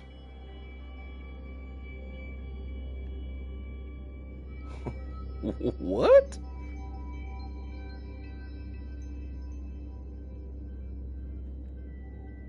That's crazy. I'm sure Hidden will still be able to get... Yeah, it's weird, man, because, like, he passed everything else. The first time he took it, he explained everything properly, but he, like, missed opening a latch. But, like, he explained the process perfectly, so he obviously knows the process. But she failed him on that one technicality. Now, that would piss anybody off, but, I mean, rules are rules. The second time he goes in today to take this test, gets everything. Everything he needs to pass the test. This one thing is about hooking up to a trailer. And she's saying that he said that there needs to be a gap, but it's a gapless connection, right? And so, and he knows that because he's a hostler driver. So he's hooking up to trailers every day.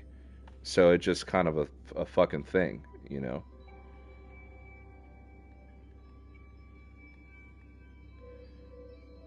Like, obviously, he knows how to do that. So she fucked him. What's up, bro?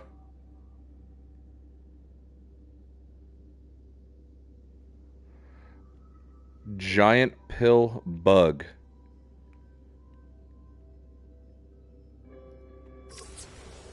Bro, thing's like a gopher.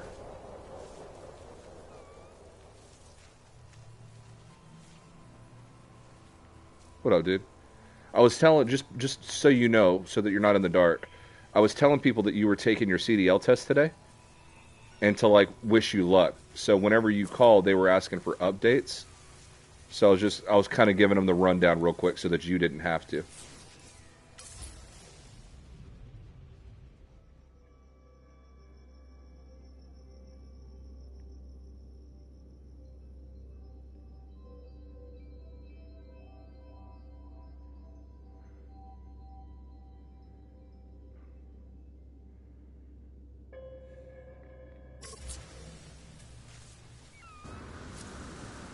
The one thing you know the most about is the one thing that she screws you on.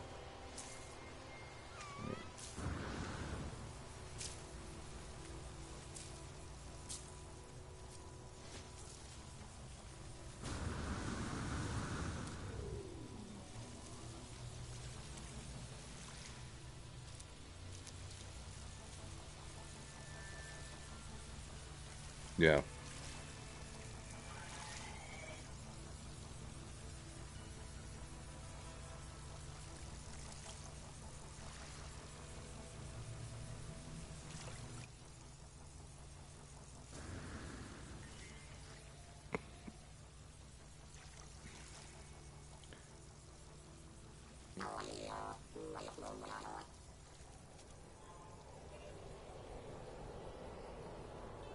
Yeah. With that same person. Hey, Remus, are you able to hear Hidden, by the way? He's in a party chat with me right now.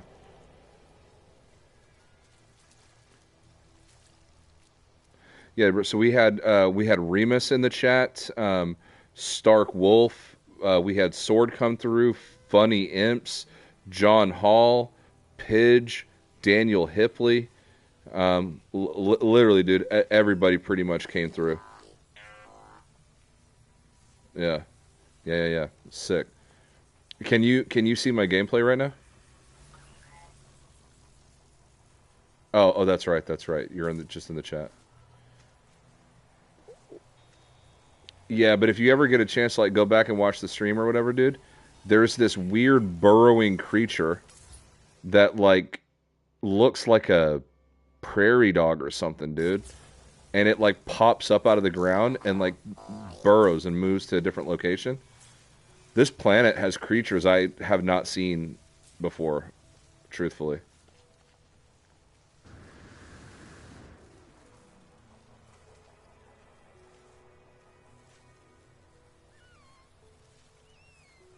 %, bro. Yeah. It like yeah, it pops up.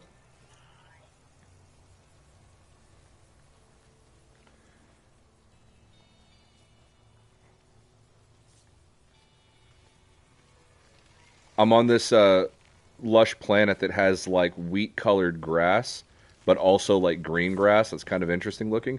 And it's got cool creatures on it, but I found this really cool place I was thinking about putting a base at that's like basically like in the mountains, like in a valley on a lake. But when the daylight came up, the water was like red or orange, and so I was like, no, not going to land there. So Rima said he can't hear you. So just make sure your settings are set to share audio in the party chat. I think by default it's set not to share audio, and you have to set it otherwise.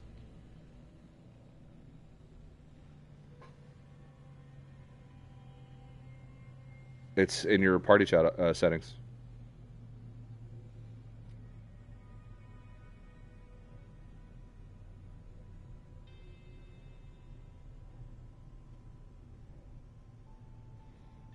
Yeah, if you go back to the main party chat screen, you don't get any other options in there.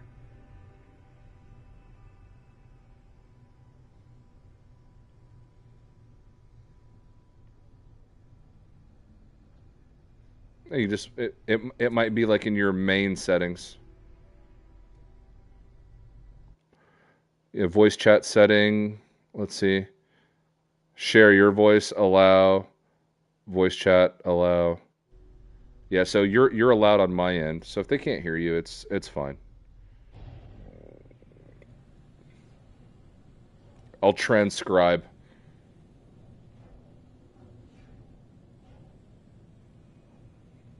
Yeah, no, of course. Yeah, no, fucking safety first. Well, I'll tell you right now, my wife's in the middle of a biggest exam of her life to get accepted into the clinical program at her college, and it takes like 4.5 hours to complete this test or something. She's been at it since 10:30 this morning, and yeah, and she's super nervous about it, and so I might have to provide some emotional support in case she fails. She's been studying relentlessly. And then on top of that, to make matters worse, she starts school tomorrow. So her winter break is over, and then she's back to school tomorrow. So like if she doesn't pass it today, when she goes to retake it, she's going to be retaking it in the middle of her school semester. So like it has to be done now. But she can't get into the nursing program without it. So she's already knocked out all of her, what do you call them, prerequisite classes and all that. So all that's so she's basically done with her associates, essentially. Like she's done with all the associate degree stuff, or 2-year degree.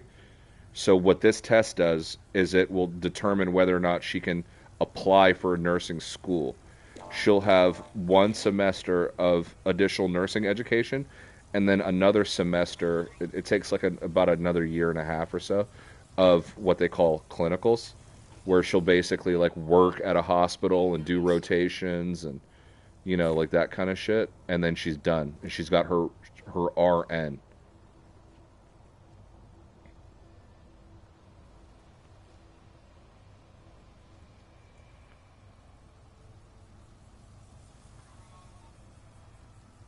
Man, this is a cool planet.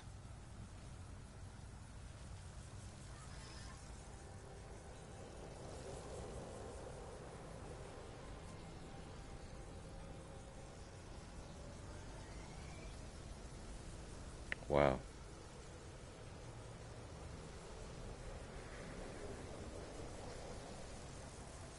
Ah, damn storms. If it wasn't for that friggin' orange water, I would absolutely love this planet. I can't do the orange water. Not for a place that I'm going to build a base at. Exploring it doesn't bother me, but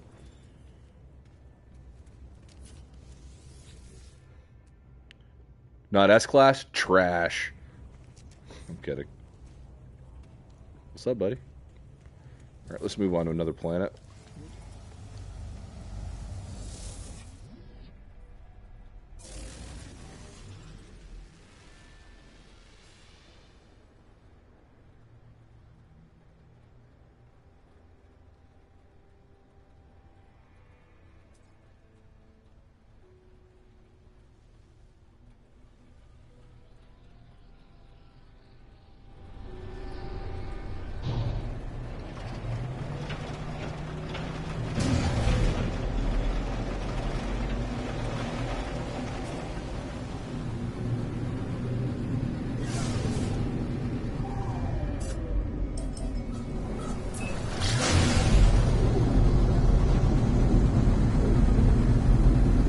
Get a better view here. Oh, I am running low on pulse fuel. Technology recharge.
Everything but tritium. Ah, there we go, tritium. Yep.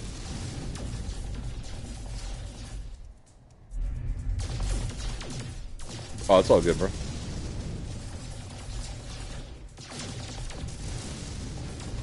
Yep. You actually might not be able to change that on the mobile application hidden. I don't know. But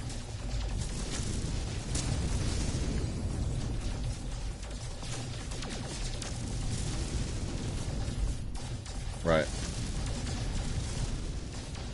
Well, I was telling people in the chat, by the way, that you've been streaming Microsoft Flight Simulator on Twitch, and to check us out on Twitch. And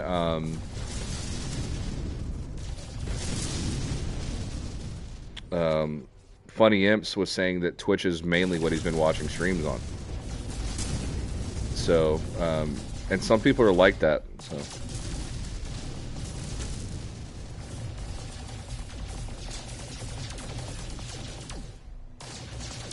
I'm sure they are.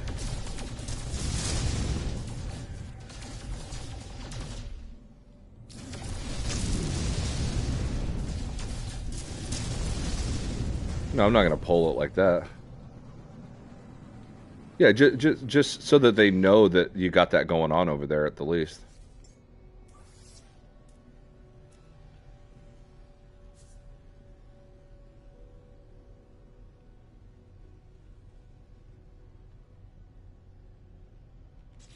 Let's see here.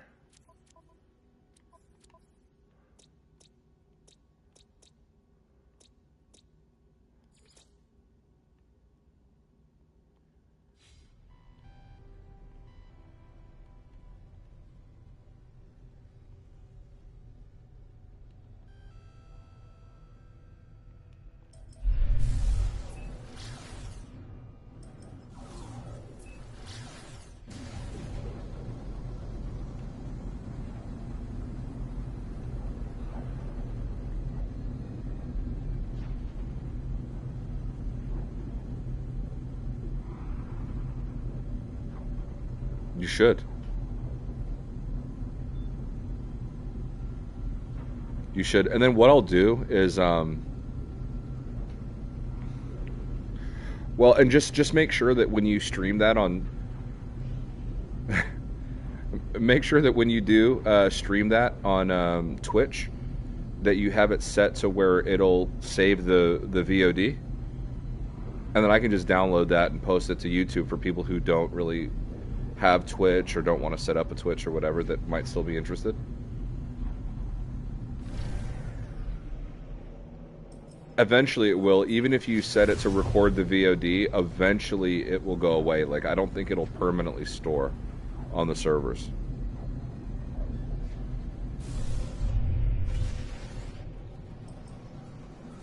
Not permanent, I don't think, no. Not permanently. No.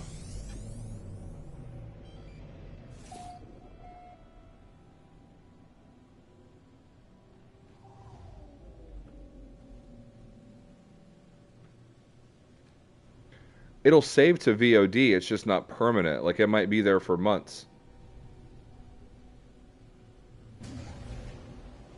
You know what I mean?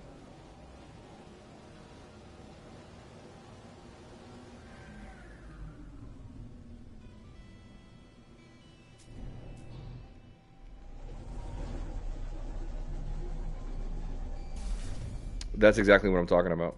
Yeah. That way, if they're interested in that sort of thing, but they don't have Twitch or like in my Discord, for example, people told me straight up like they're not Twitch people, because Twitch will ban, like, they'll let some girl like have sex on Twitch, she'll get banned for 3 days, and then they'll permanently ban somebody else for like speech, you know, that like maybe they said something that wasn't, you know, it just like, dude, like a girl literally had intercourse on Twitch stream, okay, and no, but she got banned for 3 days, just 3 days. It was either 3 days or 7 days, but it was like a week basically ban, and then like Doctor Disrespect got like a big ban because at a convention he recorded in a bathroom or something. I mean, it didn't even show like people's like private parts or anything, but it was like there's no consistency in how they punish. So a lot of people don't like Twitch because of that, you know, which it's a good streaming platform. I mean, it, you know, plus yeah.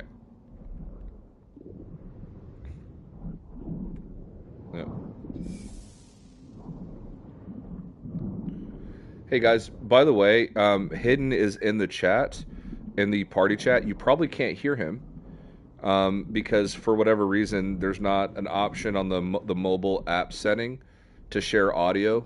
So like if he was on his PlayStation right now, you would hear him. So I know it's probably kind of weird or awkward because you'll hear me responding to something that you can't hear, but that's essentially what's going on. So.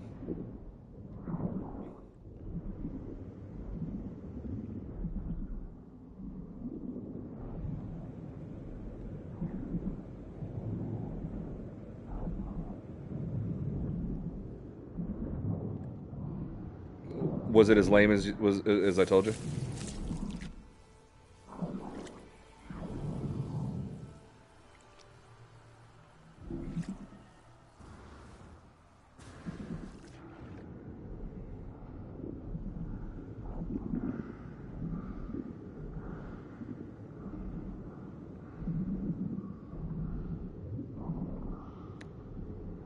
Hey, save it. Save it because I want people to hear that. Yeah. J-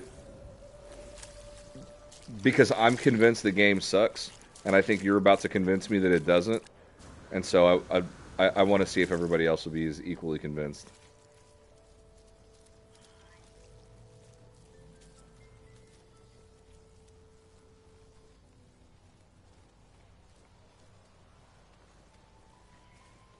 Right.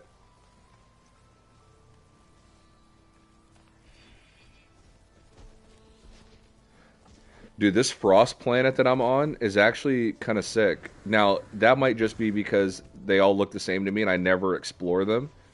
And so this is like one of the rare times that I actually check one out and it looks kind of tight. But I'm digging it.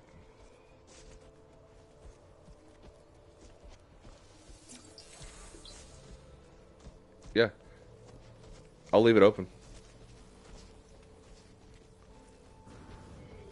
Yeah, dude.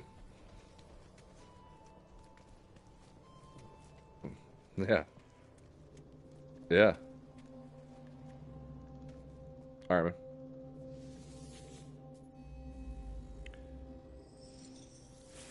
The ancient marker hums at a frequency that burrows deep into my being, filling me with the voices of the Korvax echoes.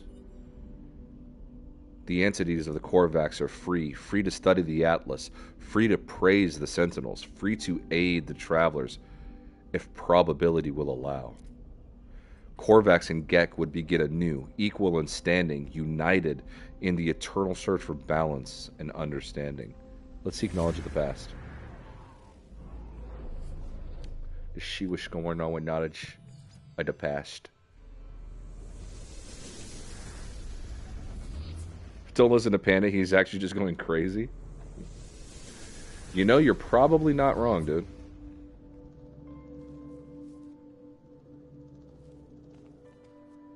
Yo, this ice planet is lively, man. Have they always been like this? I haven't liked ice planets since probably Foundation or Pathfinder. They've all just kind of like looked the same to me, but I'm not gonna lie. I'm kind of digging this one. I like that kind of like turquoise green water, and seems to be like lots of fauna. I don't know, pretty sick. Got some dinosaur action.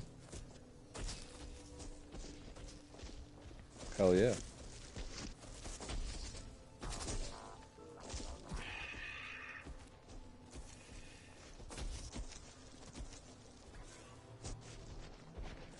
That's a cool looking dinosaur.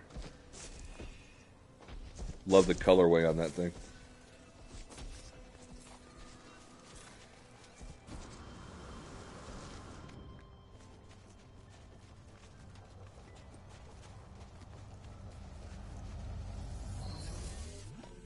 So Remus, what else you been up to besides playing old Sonic and Halo games on your PC?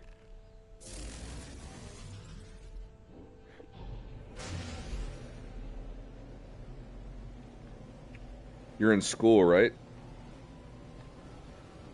University, if memory serves.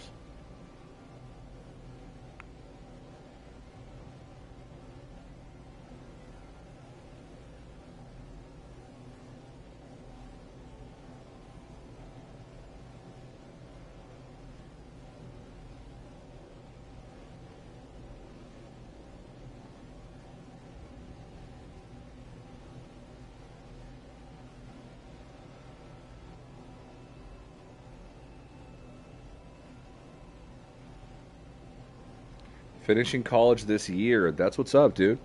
So, bachelor's program, master's program, PhD. What are you working on? No way that this is near a colossal, um, whatever it's called, building.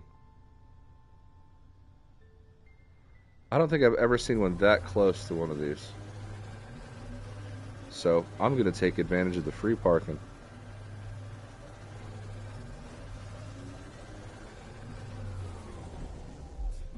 I love how the guns retract. I forgot that that's the, there's a lot of subtle animations that were added across the series of different updates over the years to like ships where like on certain haulers you'll see like your vertical stabilizer like change or your horizontal stabilizers change depending on how you're turning. Like they've added like and they don't mention in any of the patch notes that they did that, but they're there, you know.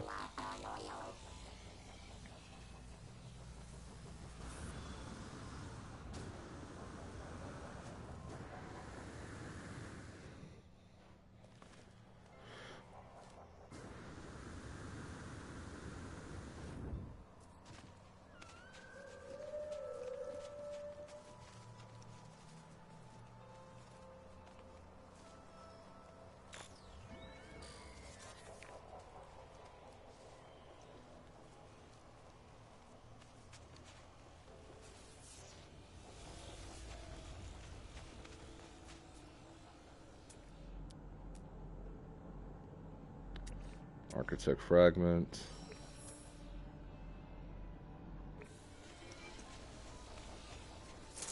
Or artifact fragment. Oh, it just had it. Damn it.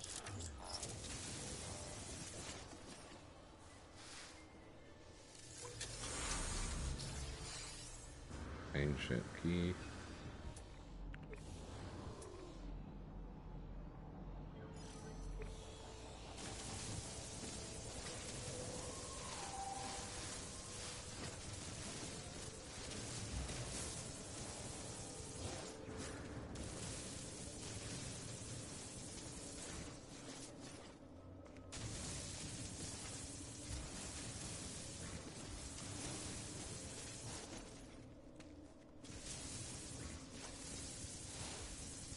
Oop. Okay, why can't I go any further down?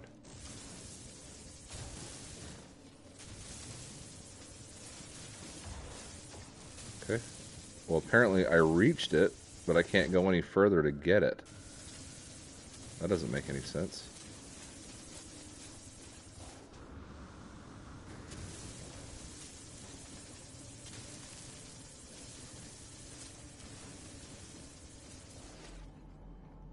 So that's going to prevent me from getting the thing. All right, let's get out of here. That's not good.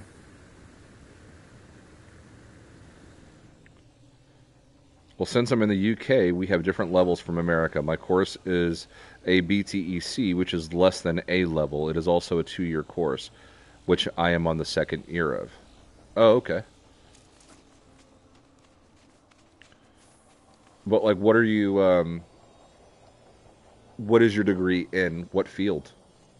Like computer sciences, or? And would that, if it's less than an A level, would that be considered an O level? I originally started school under the British system, and my dad and half my family is from there or currently lives there. So I have some understanding, but obviously that's been many years now.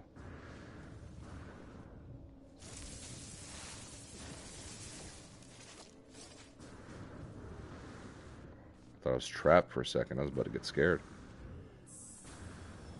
Okay. All right, let's see if it'll... What's this? Knowledge stone. Let's see if it'll actually let me get this one over here.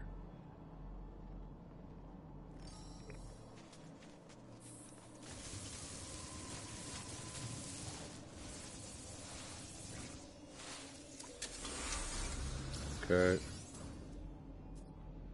And that's the one that it blocked me from before, right? Or no? Where is it? Where is it? There. Okay. Yeah, it's totally this one. Yeah, it bottoms me out right there. There is no artifact.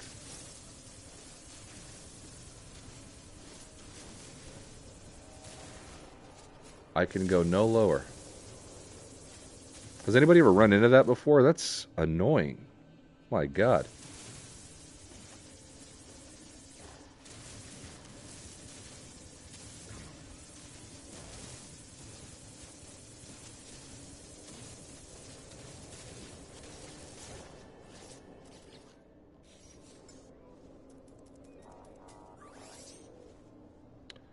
Technology recharge.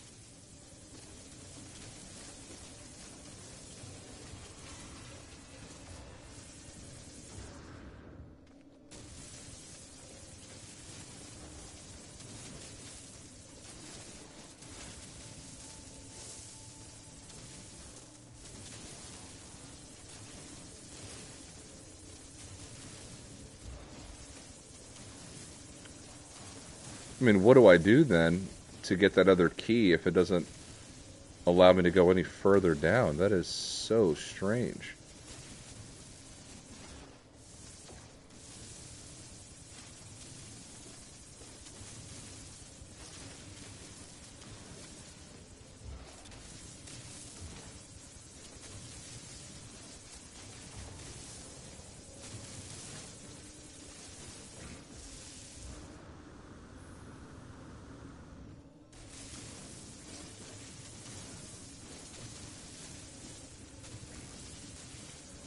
Have you guys ever fully excavated one of these?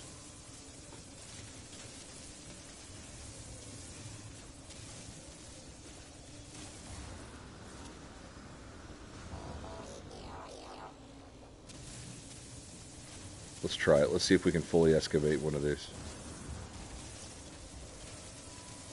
And to make it happen even quicker, I'm going to get my exocraft because I think that can probably mine much faster. Let's go with you.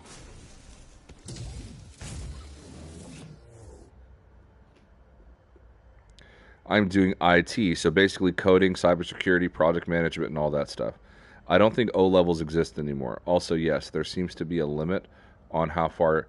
Yeah, but so the weird thing is the thing that it needs me to grab, right, is not letting me go down far enough to get it. So it almost seems like a glitch. Let's see. But what I am going to try to do is see if I can fully excavate this this ruin. I've never tried that. I've always just excavated enough to get what I need from it, but I've never like tried to uncover the entirety of the structure.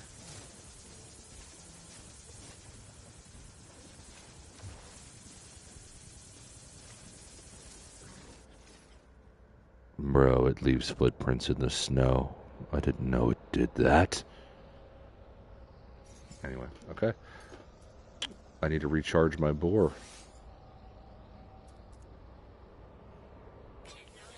We'll use oxygen since I have so much of that. Okay. Although carbon, I mean, I can get really fast.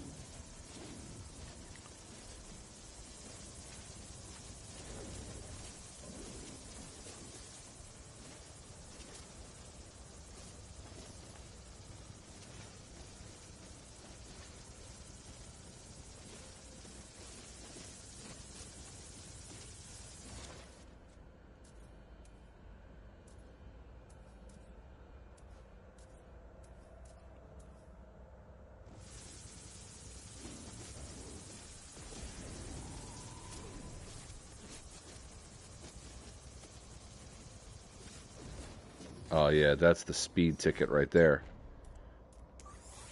Technology recharge.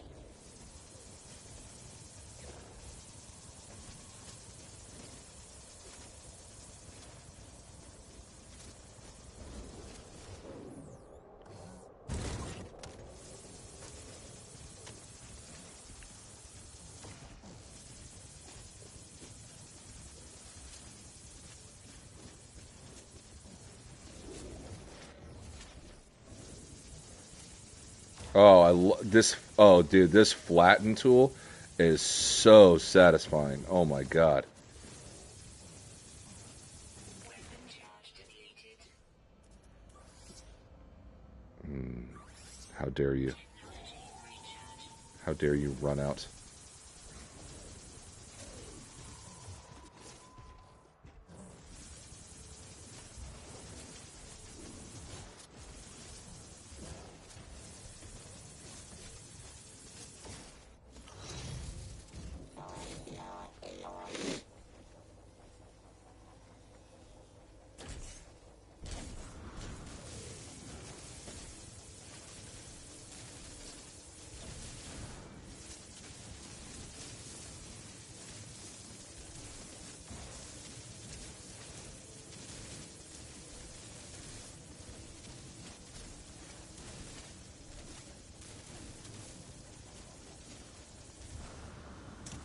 All right, let's see what we're looking like here.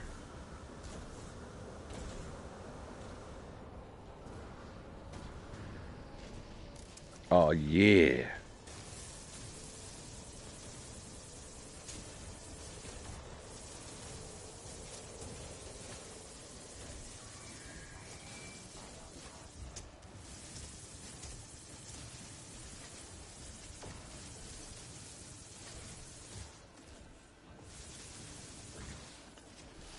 Okay, so I can go down a bit deeper, and then I can change it to flatten. Oh yeah, yeah. That's good. That's good shit. Okay. Oh, I love it.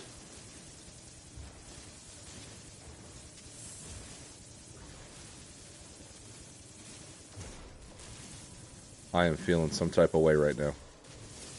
That flatten tool is just marvelous.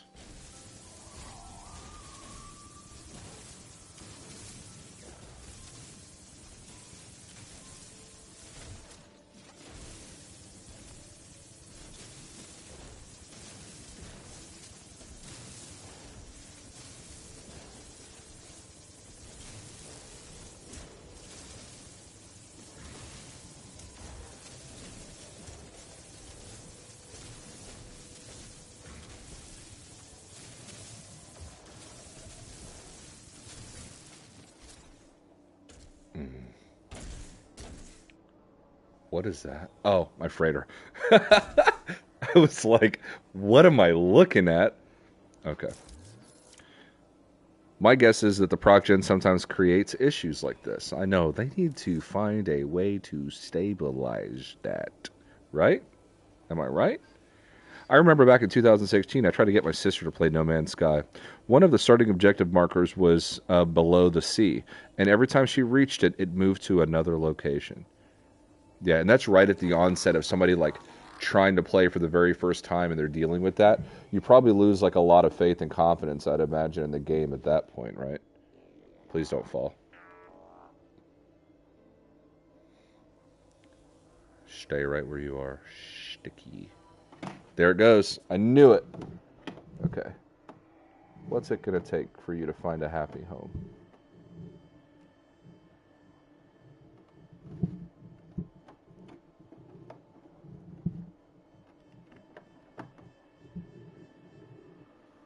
That might be it.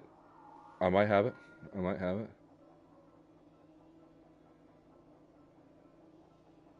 We'll see. Having my chin disappear like below the camera was kind of bothering me. Okay. All right, let's see how much we've uncovered.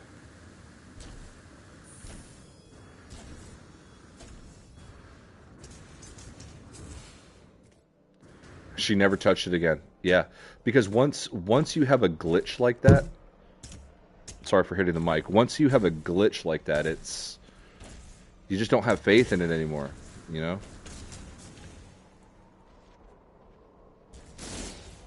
Yep. Make sure your thing is set to share.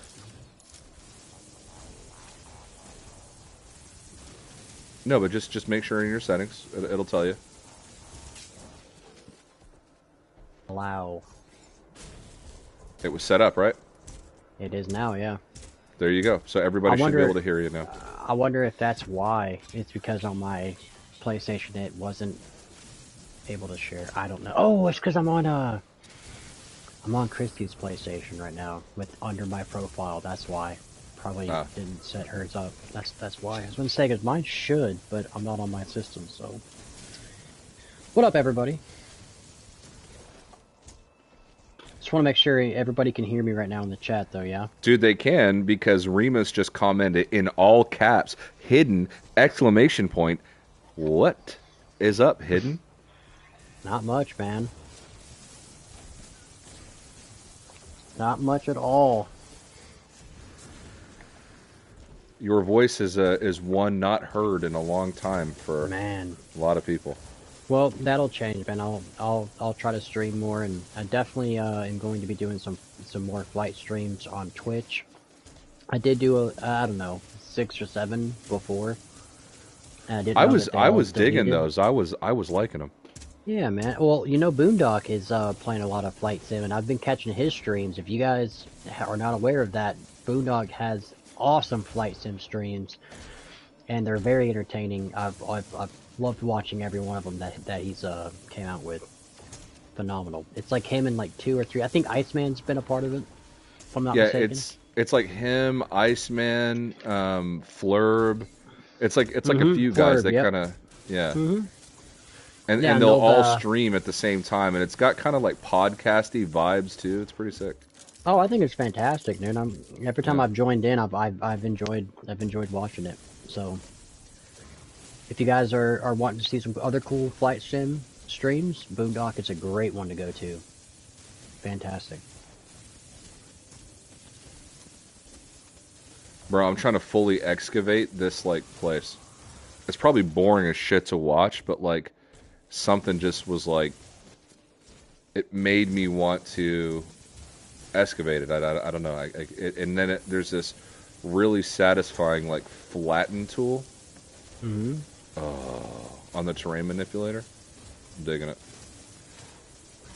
I let everybody know, by the way, like, you know, whenever we stream stuff, it's probably not always going to be like No Man's Sky. I mean, obviously the game has been out since 2016, and there's lots of other shit that we play. So whenever we stream, it'll probably just be whatever we happen to be playing at the time. Like, that could be GTA 5, that could be Far Cry 5, it could be, you know, Flight Simulator, you know, Star Citizen, Elite, I mean, you know, whatever. We just happen to be on at the moment. Yeah, I just joined the chat on my phone, so I'm able to see live chats right now. So I'm going to keep that muted, but I am going to have it here so I Cool. can see people's comments. And I currently, I just got home, and my wonderful girlfriend ordered me some koji, which is this I think it's Sounds either Japanese Japanese. or Chinese. Yeah, it's one of the two. But it's she got me steak and fried rice. So I'm in the process of eating that while talking to y'all. So I am going to be muting my headset so I can eat so that you guys don't have to hear me eat because I'm very stickler about that. But I just want to let you guys know I am in the process of eating at the same time. So if you ask me something and I don't say something right away, that's why, because I'm muted and I just don't want you guys to hear me chomping. That's rude and gross. Remus says, "Hey, there are people out there who watch power washing compilations. I'm sure virtual archaeology has a dedicated audience somewhere." Yeah, dude. I don't know. I don't know what made me want to do that. It's just like whenever I go to these ancient like artifact places or whatever, I only uncover what I need to get the ancient key, and I've never just fully dug one of these up. And something was just like speaking to me, like, bro, just dig it. Just dig it up. Are you caught up on the comments up to that last one? Mm-hmm. Okay. Yeah. I was just kind of reading through them.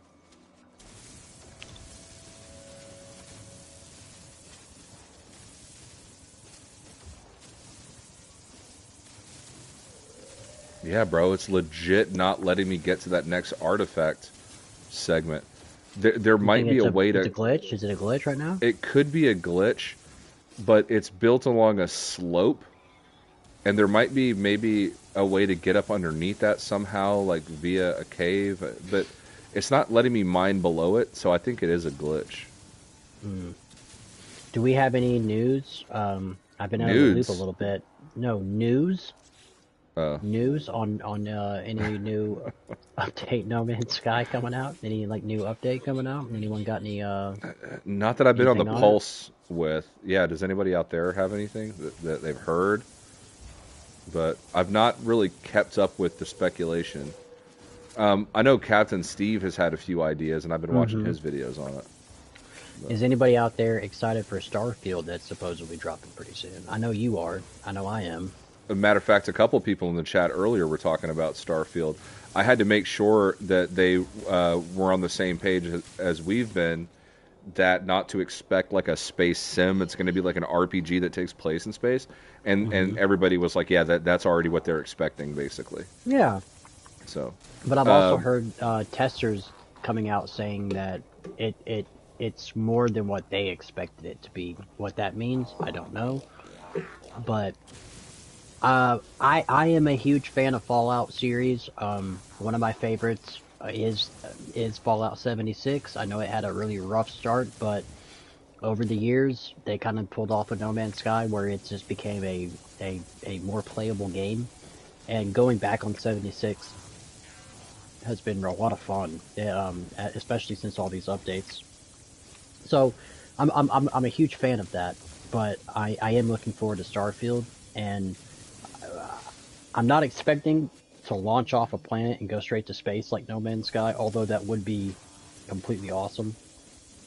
I think that I think it's still going to be a really good game. It's going to have a lot to offer, and I think it's going to be a enjoyable experience to play. And I am excited for it. So, Well, it's um, definitely going to be like more narrative, right? Because you're going to be like running missions and talking to NPCs and hmm uncovering stuff, and so I yeah, think it's going to have more of that like Skyrim kind of vibe to it.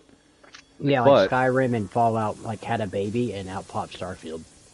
but apparently the planets are planets, like you can land pretty hmm much anywhere on them. It just goes into like a landing animation, and you can explore and get resources, and so it has elements of a space sim, but that's just not primarily how it's going to function. To And from me, what I've been seeing, it yeah. looks really interesting. Remus says that he says I haven't seen anything about any No Man's Sky update. Okay, well, I imagine we would hear soon, um, because the last update that came out was what, a couple months ago. Something like that, yeah.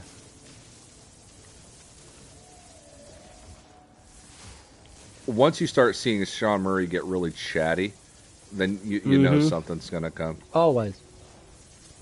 I know a lot of people were disappointed in this 4.0 Waypoint update. I like it, but it definitely I think people are ready for like a reset. You know what I mean? Yeah, but I feel like they're And not going to do that anymore. and more variety. I agree, and I've been saying that for a while that I think resets are done with. Yeah, because didn't like the last one cause like a huge controversy? It always does. There's always some people who get butthurt about a reset. But Yeah. I think to continue to add variety in the game and keep it fresh, they might need to do that every now and again. You know, Mm. I don't know.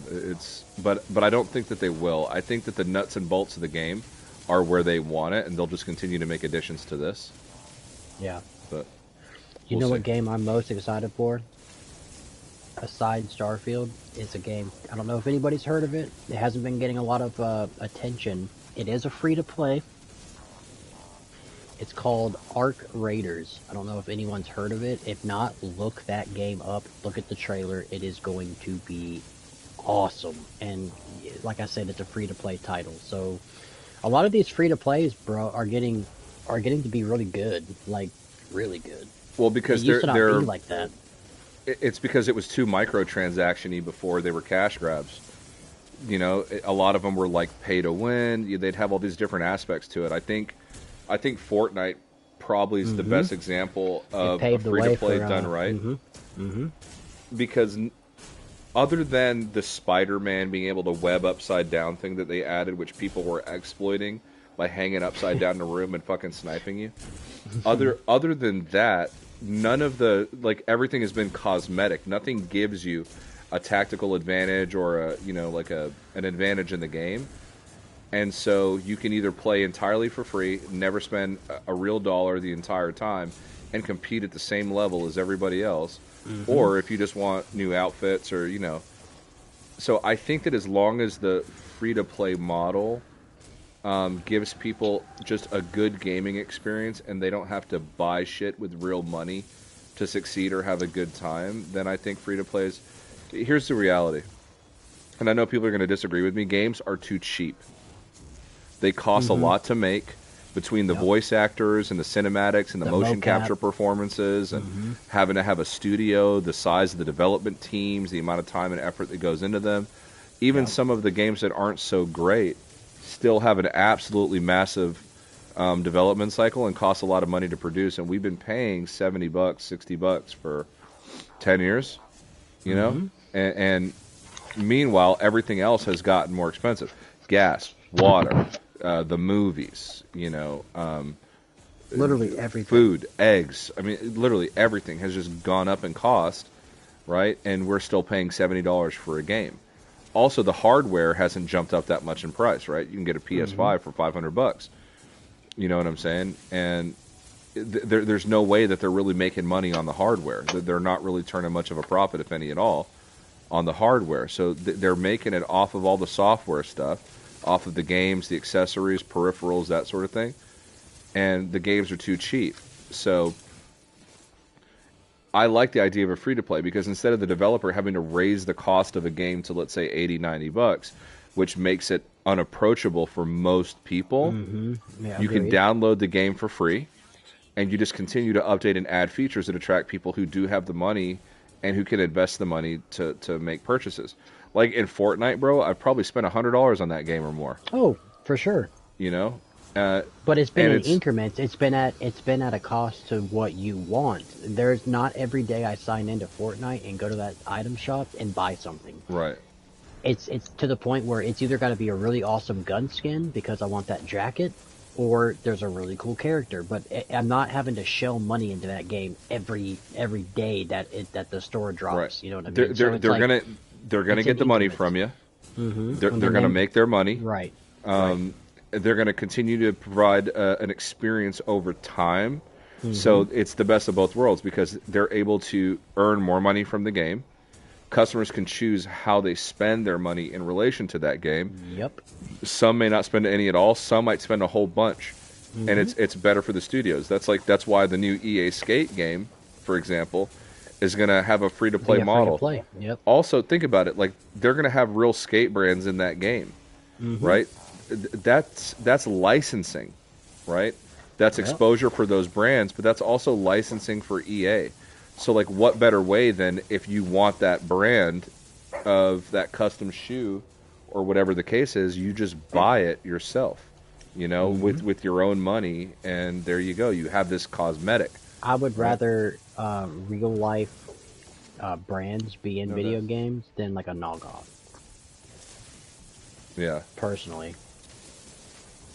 I mean, Like, I don't personally care. I mean, skateboarding because I'm close to it. I used to do it. right. I still kind of skateboard every now and again, but I mean, it's something that's more personal to me and a culture that I grew up in. So yeah, I like the skate brands because I own a lot of the skate brands, and I still own a couple of skateboards and a couple of longboards, and that You kind know of how I shit. know I'm So getting older, bro? yeah, Because when I play Session, Skater XL, anything current, I don't see Rob Dyrdek, bro. That's a problem. no, it's just he's got his own thing. Or we're just getting older now, bro. No, he's still in skateboarding, bro. He created the Street League tournament. Like that's still a thing that happens Okay, every so year. he's still going then. Bro, he's still relevant as fuck. Yeah, dude. Okay, well then I I mean, retract what I just said. he's a business mogul, so like people who That's skate, true. they're not like fans of Rob Dyrdek skating, but like his contribution, because he's done with being a pro skater. His contribution to skateboarding is entirely different. Yeah, he's But probably yeah, worried about branding at this point. it's all brands. I Yeah. mean, you realize that he's the reason why we have EA Skate in the first place. And then if it wasn't for the Street League tournament, skateboarding probably never would have made it to the Olympics. People have they might not like that skateboarding's in the Olympics because it makes it more mainstream. But here's the reality: it can't stay underground forever because you know what? S and DC and Emerica and all these companies that like make shoes, like and apparel and all this. If only a few people in the world do it and it doesn't have worldwide exposure, they can't make enough money to continue being those brands. And what did we see? Like as skateboarding like started to decline, what happened? Nike came in, started scooping up all the companies. New Balance, Adidas came in, started scooping up all the companies. So it's like there's already companies taking commercial advantage. So it's like might as well enter the Olympics and make the thing fucking mainstream as shit. You know what I mean? Yeah. So that's kind of what's been happening. Have you heard about the game I was talking about, Arc Raiders, at all? No, I haven't heard anything about it. I don't even know what it is. Oh, Is it dude. based on the game Ark, No, the no, survival no, game? that's I can see where you might think that. No, bro. You know how like Destiny, you like squatted up with like your friends and like you went and like kind of did raids, like Yeah. yeah. So picture that, but it's basically like I don't know. Don't quote me on this. There's not a whole lot on this, okay? I'm just going off of the trailers, but it's some kind of like post-apocalyptic looking world. But instead of zombies or anything cliche that it's alien invasions are happening all the time. So you're having to like squad up with other raiders to like take on this alien invasion. And there's like big bosses. There's like these drones. It's kind of like No Man's Sky combat, bro, but with like that's running on like Unreal Engine 5. So it's like No Man's Sky's combat as far as like shooting drones and like shooting these robots and alien type stuff. It's going from that and like capitalizing on it in a very big kind of open world, and it's like events are happening all the time. I don't know anything about a base or anything. I assume that you have a base that you like report to, but when like an invasion comes in, like you squad up with your friends and you're thrown out into the world to like defend your planet basically. And it's like I said, it's a free to play. You should definitely look into the trailer, bro. Like it looks really good. Like the And it's called graphics, Arc Raiders. Arc Raiders, yeah. Yeah, I'm gonna be down to check that out. Yeah, it's right in our wheelhouse. I haven't really talked to you about it much because I know I talk about like new games probably every like 20 minutes. Bro, you introduced me to so many games, it's painful. Dude, imagine how I feel, bro. It's not bad. It's just that there's just not enough time in the day to play them all, and like I've Well, spent you and I's money got on two games. different. We have two different schedules when it comes to stuff, so like that's understandable, Well, bro. I mean, dude, I'm like I'll spend $60 on a game, $70 on a game that I want to play and beat, and then you'll Hmm. pop up and be like, "Bro, check out these 3 games," and I'm like, "Dude, I really want to beat this," and you're like, "Yeah, but they're free," Yeah, and then I'm like, "Oh fuck," and then I go in, because I know that that's the one thing I can argue back where you'll be like, well, bro, and I'd be like, it's for free to play. It's going to cost you nothing but time. yeah, then you take away any argument or excuse I can make because there's no financial obligation to it. So then I'm like, "Oh, this No. motherfucker, dude." Excuse my Hmm. language, by the way, guys. I don't know if you have kids in the room. I didn't even warn anybody. Remix Raiders of the Lost Ark. I love fake brands walking down the street and seeing McDaniels and like trainers. Bro, what is it? Fuck. GTA has the best fake brands, bro. 100%. Bro, they Nobody's have topping Rockstar when it comes to fake brands, dude. they have swimming gear in GTA 5, dude, called It's a Pro Laps, dude. it's a wetsuit. It's called Pro Laps, bro, cuz like you need that gear so that you can do pro laps, bro, you know? Right, but But it also also sounds like pro laps, like like your butthole fell out. right.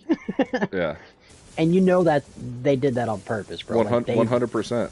they because some words are like two meanings, you know what I mean? So like I was watching a TV show one time, and the comedian said that like Budweiser tastes like somebody drank a really good beer and then just pissed in that bottle because it tastes so watered down and like diluted, you know. mhm. And I've always laughed at that joke. And then I'm playing GTA 5, and they've got a brand called Pisswasser, right? Which is like a beer, and it just, dude, it kills me every time Dude, it because kills me every time I see the commercial. I'll go in my apartment and it's like this like American redneck song, dude, and it's just like I don't know. It's just you could tell that they're very southern and they're drinking very heavily, and it's just I don't know. It's just funny. all right. So here's the thing: I can't access that thing below the ground for whatever reason, that artifact fragment. But I don't think I'd need it to open this crate because I think it only takes like 3 keys, and I have it takes. It doesn't even take keys. What? Oh no, it does. It takes 3 keys, and I had enough. Okay. Handmade calendar. All right, cool.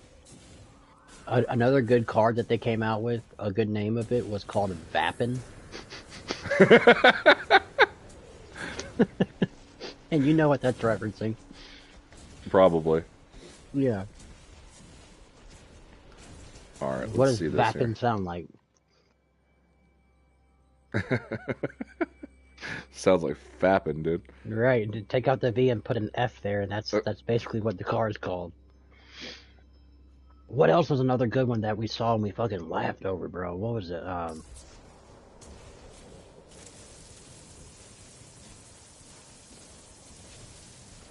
God, give me a minute.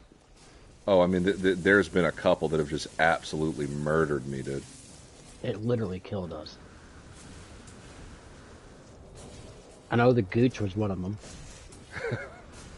Yeah. The Christmas It's gooch. yeah, that's gonna bother me if I can't think of it. This happened to us last time. We couldn't think of it, and then we were like, "Oh yeah, it'll come to me." Let me ask you this, kind of a, I guess, a controversial but not really controversial topic. But as I've consistently played No Man's Sky, I find ways to be interested in it. Hmm. There's things that, like, obviously the game needs update wise features that they should add, but I've always played it fairly consistently since launch. Whereas you aren't really playing it at all lately. Hmm. So, like, what do you need for anybody that watches it, or like if Hello Games happens to just come across it randomly, or whatever. I mean, Yeah. like what do you need from them to bring you back? All right. Well, first off, if Hello Games does come across this, for one, I've been playing this game since 2016. I love it. Just because I don't play it as often as I used to. I also, at this point, I've put close to probably 3,000 hours into the game. So before I went on tour with my band back in 2019, I sold my PlayStation 4 Pro at the time to just get some extra money on me because I'm about to go tour. I'm going to need something right off the rip before I start playing. So I did that, and in doing that, I guess my save file didn't save to the cloud. So when I came back from tour and went out and bought another PlayStation 4 Pro, um, I signed back in on it. I didn't have my game saved, so I lost all of my progress. I think at that time, didn't I have like 2,000 hours You before I had a did that? lot, way It way was more than me for sure. Yeah, it was something close to that. So I lost about 2,000 hours on that save. And to be real with you, I hate the grind of No Man's Sky at the very beginning to build up to a lot of, there's just a lot to do. The game changed so much that like, I don't know, I just didn't want to go through that grind anymore. And, I'd kind of already seen everything. The things I need from the game, and it's not much. I'm not asking for a whole lot, but what I would like to see is I want to see some more ground combat that doesn't revolve around a floating microwave or a drone or a walker. I want the robots. I want that there, but I want there to be another threat. I want there to be buildings that maybe Hello Games has scattered throughout the galaxy or universe that are procedurally generated, kind of like dungeons, but like buildings. And in those buildings is a very protected resource. And the only way to get that, you cannot mine it, you cannot go anywhere to get it. You could only get it by raiding these infrastructures. Now, yes, you have that now, but you pop the door off after you shoot it, and you go to a computer puzzle, and you kind of figure out a couple options, and then bam, you get this thing. Like, that's cool, but I want it more engaging. Like, if you take Sea of Thieves, if you play Sea of Thieves and you go on a mission, you actually gotta dig in the dirt, right? You gotta use a shovel to like get to a treasure. Like you gotta like pick the item up and walk it back to your ship. Like Sea of Thieves does that kind of gameplay loop very very well because it's very very engaging. I don't just go to a spot on an island and just click a button and then I get what I need to get and then it's just in my backpack and I take back off. Like that's I don't know, and this is just my perspective. This is just me, but I would like it to be a little bit more engaging and stuff. Like I want to see the cards that you have in your backpack come to life. I want to see those be a physical item in my hand, and maybe like a crafting table that I could go to, or craft in my backpack. Like give me the two options. But I need something with combat the most. I need either like a new species that's a threat to us, and maybe us players, link up and we take on this new threat, that's more powerful than the Sentinels. But like, give me like a base that has like some some some really rich mineral in there or something very very valuable to make me want to squat up with my friends, fly there, land, look at the outside. I see that there's guards out there because I mean they're going to be guarding this precious resource. So like that mainly is what I would love to see come to No Man's Sky. I just need a little bit more engagement and touch on a little bit more of the planets. Like, give me a little bit more variety. I've been seeing the same planet since 2016. People can argue and say, yes, this is different and this, they've added a little bit of plants and I haven't never seen this tree, but like, make the planets a little, like, give me something else. Like, like, they were doing good when they had those glass shards on the planet.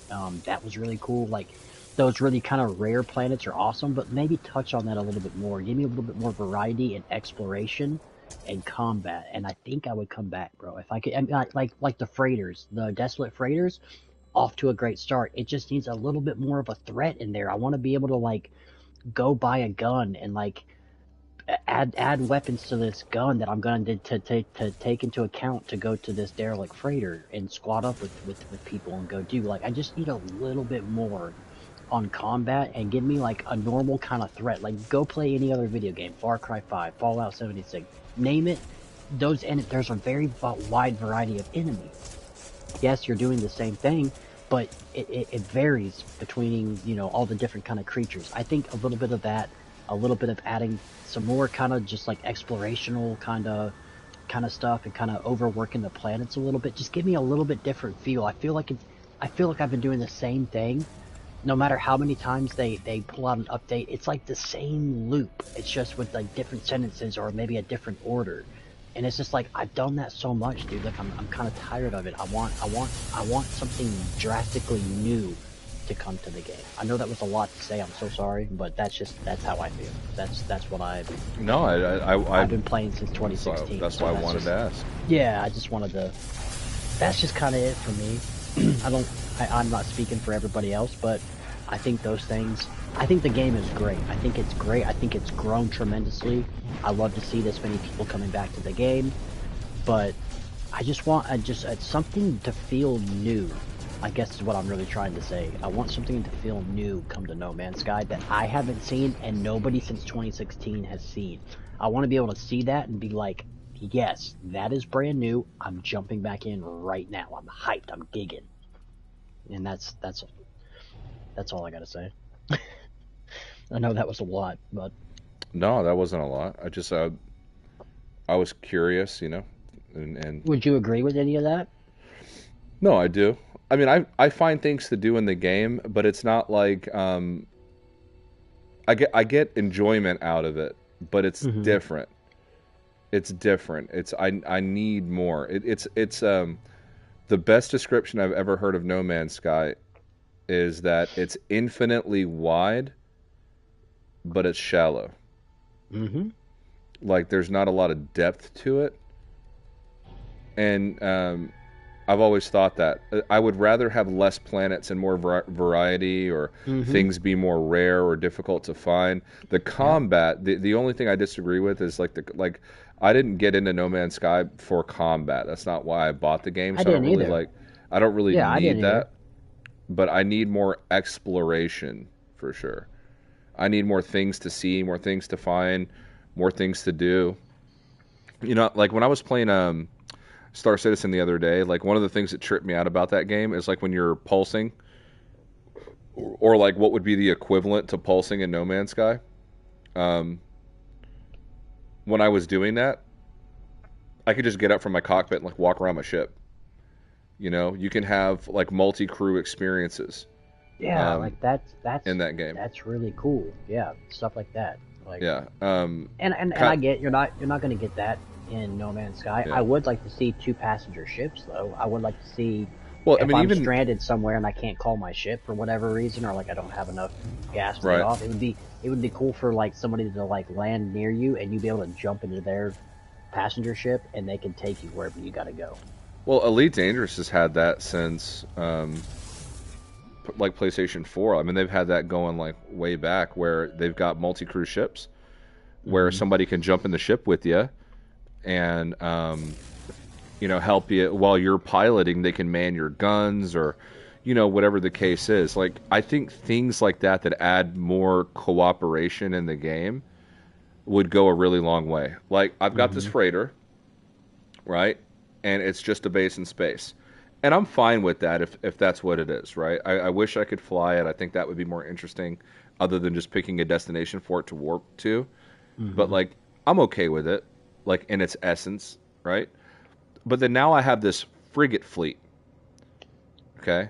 Now, if I was just interacting with the frigate fleet on a console and sending the ships out, and they're bringing me back like, winnings or something like that, then okay, right? But that's not what I see. What I see is a fleet of like 20, 30 ships that I can land on and board.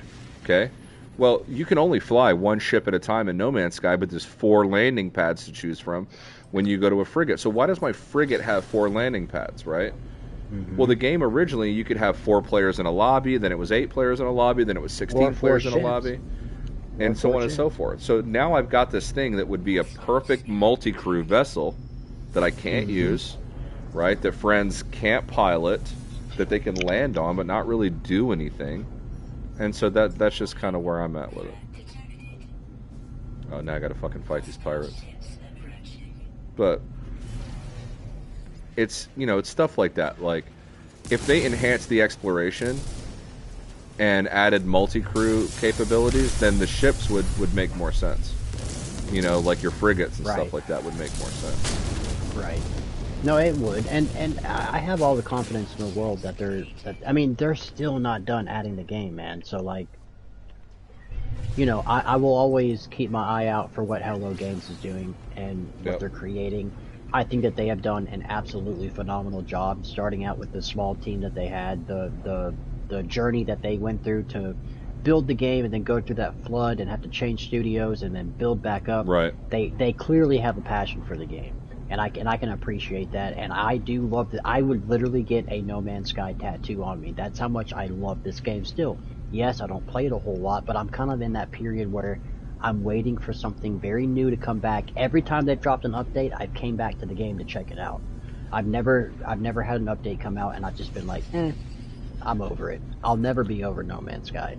It's just I have put so many hours in right now that personally the grind for me, I've come to a halt. I can't play it for long periods of time. Also, as you know, you and I can really only link up close to the end of the night, right? So like, I was talking about that earlier, actually. Yeah, like depending on my work schedule and your work schedule and what's going on, we might only get 2 or 3 hours to play, and that starts at like anywhere from 10:30 to midnight.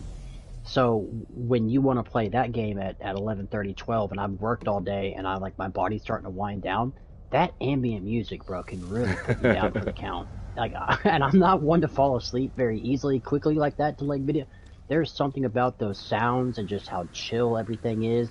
It just puts you in a sleep coma. Because there's been times where like I've been flying, bro, like in like pulse drive, and like my neck will like nod down, and I'll catch myself, and I'll wake up, and I'll be like, bro, I need to like lay down. I'm about to like fall over here.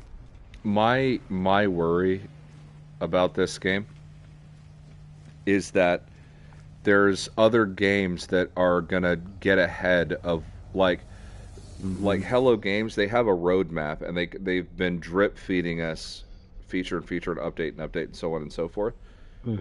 But my fear is that they are comfortable for a long time having been really the only game on console that offers this experience, right? Yeah, because Elite Dangerous dropped the ball on console. So. They dropped the ball on Odyssey, and if Odyssey would have came out in the way that they promoted it, probably would have trumped No Man's Sky. It would have been a No Man's Sky ender in a lot of ways. Now, you're still going to have your core group of No Man's Sky fans that love the sort of arcadey, sci-fi fantasy aspect of it. Elite Dangerous is more like hard science fiction, or like it's more sim than No Man's Sky. So you're always gonna have your contingents. But Bella, hold on, honey. But yeah, my fear is somebody's gonna beat him to it. Whether it's Elite, whether it's Star Citizen, whether it's Starfield, somebody's going to come out and offer the variety and the nuance and the storytelling and the exploration and stuff that No Man's Sky really should have the capacity to do. It's a technically impressive feat what they pulled off with this game. You know what I mean? Basically having something this large, this stable, running on like PS4, running on Nintendo Switch, that is Like mind blowing. Think it, about that, bro. bro, This game can run on a Switch. it runs good on Switch. That's the crazy part is it actually runs good on Switch, and it's mostly stable. At least my experience with it. But Yeah. that's what my fear is. Hello Games have put a lot of years and a lot of work into this. They haven't put out any other titles besides The Last Campfire, right? They've got Hmm. all their eggs in essentially one basket, and they've got to do something big, or somebody else will, in Well, order for them correct to me if stay I'm wrong. relevant. Are they not? Have they not been working on another title that they just haven't released yet? Like, aren't we kind of waiting to see what the They next? they They've they are announced that they've got one, right? But or they am I they tripping? are no they are, but it got brought up like 2 years ago. Yeah. And they're taking Or the smart route. They're not showing anything. That was the mistake yeah. at the beginning of No Man's Sky. They showed And it too early. right. Well, and when they like announced that they were working on another ambitious title, they Hmm. said that at like they didn't show anything, which I think was smart, like you're saying, but they said that they're further along in its development by the time that they made that announcement than Hello Games was when they showed it at like CES or whatever it was. So or not CES, E3 or whatever. Hmm. So like it's further along than No Man's Sky was at that time. So that gives me hope that they're just waiting until they've really got something to show us, and it's a real representation of what players can expect. But aside from that, like it's like they either Hello Games either needs to come out with like No Man's Sky 2 or like something else, or this game's going to go by the wayside because other games like bro, when you play Star Citizen, like one day you're going to come to Texas and you're going to see me and you're going to play Star Citizen. And I'm telling you the things that you can do in that game. And that game is not even out. It's not stable. It's like, Yeah, it's been. it's still in development, right? Hmm. But the stuff that you can do in that is mind-boggling. Um, Yeah, just from what you showed me the other day when I was watching your yep. I don't know if it's screen share. Oh, no, it was through a video call. You put your Video camera call. up so I could see your, yeah. Yeah. But just, I mean, that game looks incredible. You can say what you want about it, but I think they are taking the most realistic approach to what people want out of a space game. It's just we're also at the very adolescent age of space games, so like it seems like it's taken these developers a very long time. But like you got to think, nobody has really been making space games up until this point. Not like what we want to play as far as like exploration and going to planets and leaving a planet. Bro, when I used to play games at like 11, 12 years old, and I was playing games, that's what I wanted out of a video game Yep. was I wanted to be able to like leave that. I remember being a kid and being like, one day I hope I can like leave this planet that I'm on and go to a different one. I think that'd be really cool. And now here I am, 34 Doing it. years old, doing it. Yep. So we're at the very beginning stages of space games being made. So we're in that dark period of, yes, it's taking developers a very long time, but you got to look at what a space game entitles, bro. Your games aren't quick to make. If they were, they would be all the time coming out. But I mean, yes, games come out year to year, but it's almost an exact replica of what you were playing a year before. It's the games that take that pause period to where like look at Far Cry 5, great game. It took, I think, don't quote me on this, it took like 2 years, almost three, for Far Cry 6 to come out. But it is a little bit different than 5 because they're not going back to back on the year like Madden does. Madden, you buy it, you buy a football game every August. Every August a new Madden's coming out. How much different is it compared to the last? Yeah, it's got a couple different features, but you're initially playing the same game. It's the games that take that period in between games, that take a break from it, Right. regroup, recreate, and those games take a while to make. So we're at the beginning stages of space games, and Yeah. 10 years from now, we'll look back and be like, look at these great space games. They've came so far is because the technology is getting to the point where we can be making these open galaxy, open universe games. I mean, look at Beyond Good and Evil 2. It's not out yet, but it's got that No Man's Sky feel of leaving this planet and going to the next. And that's actually we have a very bright future in space games. We just got to be patient. But I think Hello Games I has agree. done an outstanding job on this game.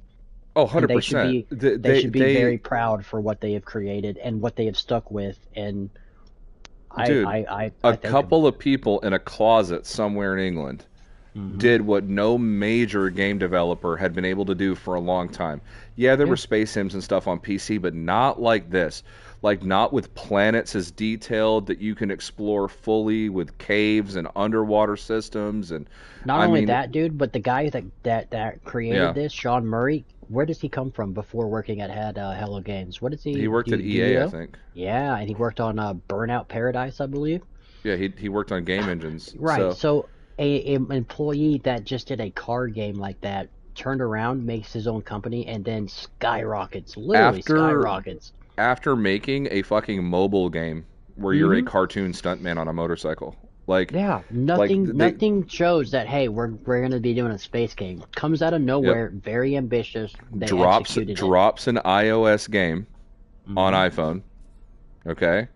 And then the one that they do right after that is the largest space game ever made. Like Hmm. it's crazy. Yeah, I mean On they crushed PlayStation it. 4, by the way. I just don't want them to get too comfortable because the problem is there's so many other games out there, right? And I don't Hmm. want to come across like I'm bashing No Man's Sky because I'm not. I'm playing it right now. You know, Yeah. Hmm. I play it frequently. You I'm do. always hitting you up at night. Hey, what do you want to play? I'm like, well, I'm on No Man's Sky right now. Like, I'm not trying to put you to sleep, but are you, you know, it's like I still play it, so I don't want to sound like a hater, but I'm just like being realistic here. Like the game now has been out and for a while and it's come a long way. Like I would not trade the game that we have today for the game that we came from. No, Like correct. this is a way crazier version of the game. But it's lost its way. The game used to be Hmm. about exploration. Now And now you've it's got just not. drop-in co-op. You can jump in a portal, go wherever the fuck you want. Like a lot of the aspects that motivated players to explore are gone. So now the Yeah. game is just a crafting game. It's just a builder. Hmm. It's Minecraft in space, you know, or you're just crafting shit all the time. It's like Right. the motivation to explore space and planets has diminished because of the ease of travel and the ease of getting around.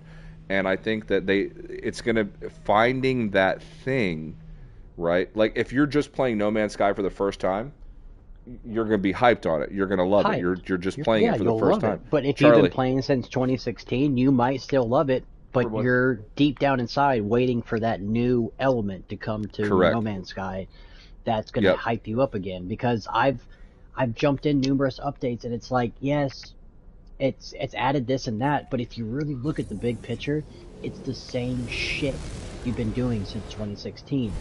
It's just maybe tells you to do it differently or it you go change this about doing it, but it's initially like the same grind, bro. It's the same grind, and you can only do me. I can only do that grind so much before I'm kind of just like, ah, I need something. I need something new. Now, what No Man's Sky has done to me is it has made me appreciate crafting and survival games. So I do find myself like, if it's a crafting survival game, I'm all in. Like DayZ, I've tried DayZ out. That's a crafting survival. That's although it's a hardcore one, it's still I still find myself playing crafting survival games because of No Man's Sky. I used to never play crafting games. I didn't really understand them.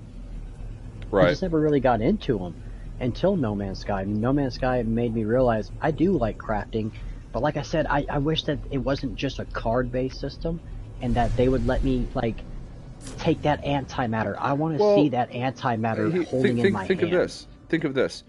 The food that you can make. You've got that food station that you can craft different like recipes of food. What does it do? Right. It's just there. It's just there Like to be like, oh, I made a cake. will your character die without the food? You can put oxygen in your suit, and you find that everywhere.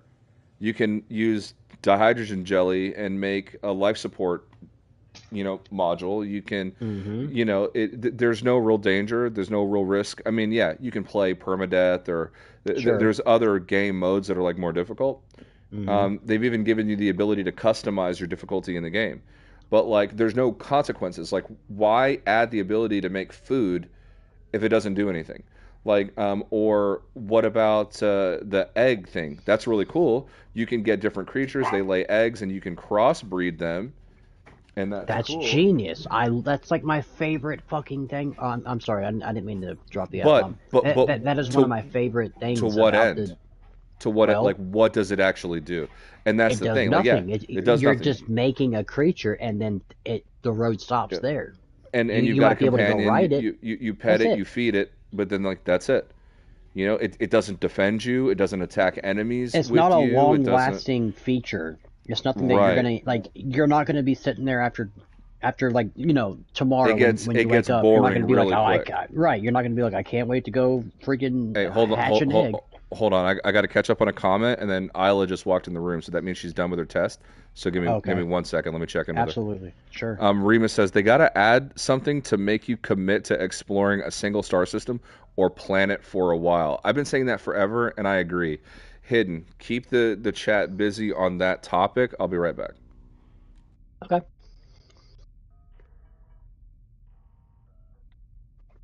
So yeah, Remus, I'll go ahead and I know that Panda is just going to be sitting there. You're just going to be seeing a steel screen with him sitting in space.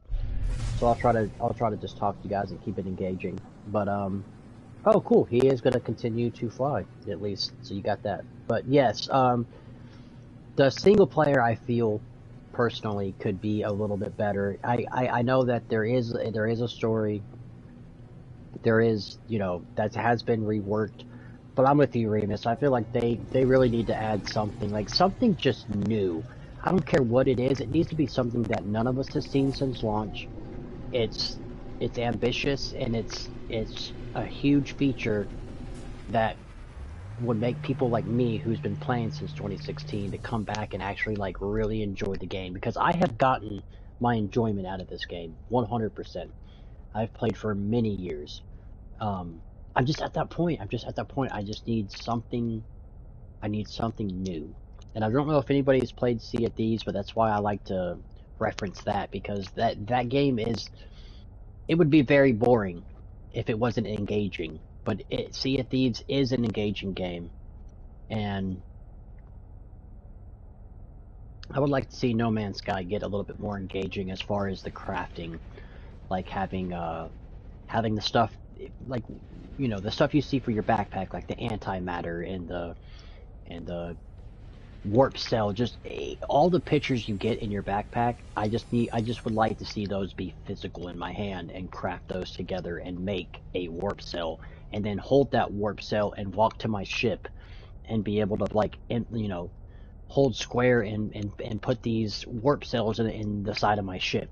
Something like that. That's what I'm talking about when I need a little bit more engagement with the game, because it does get kind of boring.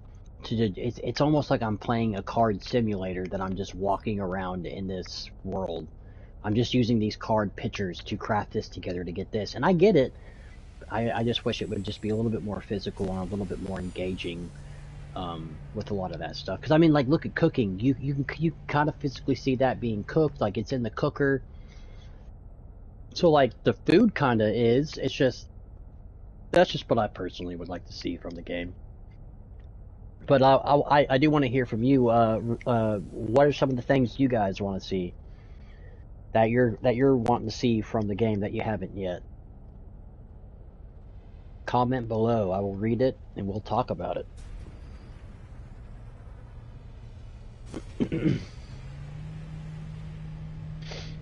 And I do appreciate everybody that has taken the time to join the stream today.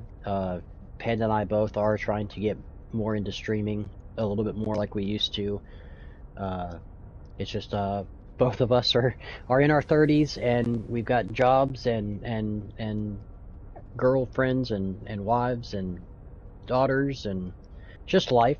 It's just hard to it's hard to stay consistent at it with everything else going on in our lives, but nonetheless we have always cared about this channel. We've always cared about every single person that has came to the show to watch it.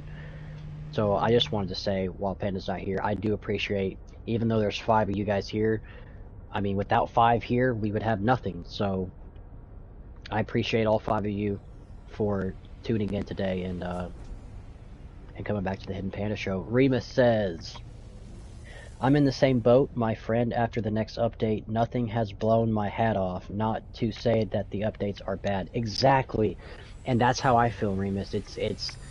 I've spent so much time with the game since 2016 that like I've done everything that there possibly is to do about 100 times over. So I just something new, something that would, like you said, blow your hat off, or to make I want that feeling again when I see an update to like be like, oh, I gotta have this right now, because there for a long time that's what like No Man's Sky would do to me. I would see something and I'd be like, I can't wait to like jump back into this. I want that feeling back, and it's just a matter of time. So we just got to see what Hello Games is going to do, and what they continue to do. Um, it is good that they haven't dropped support on this game. You guys don't understand. Most developers would have jumped ship by now. They would have either stopped supporting it, gotten burnt out themselves. I mean, yeah, I'm burnt out by a little bit, but think about the people making the game. They've been going since before 2016, right? Because they started in development later on. So the fact that they're all still just as passionate as they are about the game as they were when they started, you don't get that out of many developers like that. Not on this kind of level. I think Hello Games is it's a different kind of breed, and they've they've they've been a great company. They just an overall amazing company. But yeah, that's my thoughts about it. I truthfully haven't really jumped in No Man's Sky in quite some time. I'll jump into it every now and then with Panda to check something out, or when an update drops. So, but it's always on my radar. It always will be, and I'll always be excited to hear when an update drops. So I'll just keep my ears and eyes open for the future updates. But if you think about it, a lot of stuff that we used to speculate back in the day, a lot of that has came to the game. Like, a lot of it. I know Panda and I used to talk a while back about, like, seeing some of the stuff that's came to the game and how we've been like, yo, we've talked about this feature well before it even, like, came out, and that's kind of crazy. So either Hello Games has I think they truly do listen to the community. I really do, because I know other channels have talked about other stuff and it has all came to the game. So it's like the company does listen, and they have been listening for a long time, and that's also really awesome that developer does that, because I don't feel like Bethesda or any kind of other big kind of titles listens to their community as strong as Hello Games does. But granted, you're also talking about, a bigger developer, I guess. But it shouldn't matter. I think you should always listen to your fans, because without the fans, you have nothing. You literally have nothing. So at the end of the day, is this product for Hello Games, or is it for the consumer? I would like to think it's for the consumer. So you want to make sure that they're happy, and it seems that they're doing a lot of that, and I think that's really cool. What has been y'all's favorite update? You can pick any of the updates. Which one has been your absolute favorite?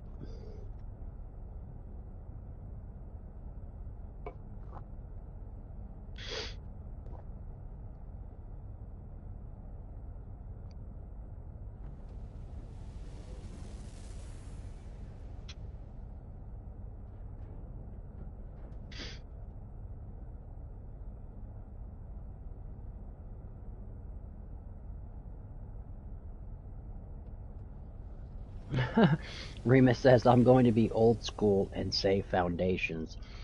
Foundations was a really good one. It did, if I'm not mistaken, didn't that give us freighters? What else did Foundations give us? Did it give us base building? Because base building wasn't in the game, if I'm not mistaken. I don't think base building was like a main factor of the game. I think that came in Foundations. For me, it would have to be Atlas Rises, because Atlas Rises like had that multiple color grass. I thought that was a really good one, and I also thought Prism was a really good one too, because they added a lot of more different kind of like planetary like trees and like stuff in the world, like different variety of that. They also added those random specialized collectibles, I guess, that you could collect. Remus says it gave us freighters and base building. Yeah, but see, so many has came out. It's almost hard for me to go back that far back and be like, yeah, this one had this one had that. But yeah, I would say Foundations was a good one. Atlas Rises was a good one. Prism was a good one. The Ocean one. Oh man, it's like on the tip of my tongue. Abyss. Abyss was a good one. I liked that one.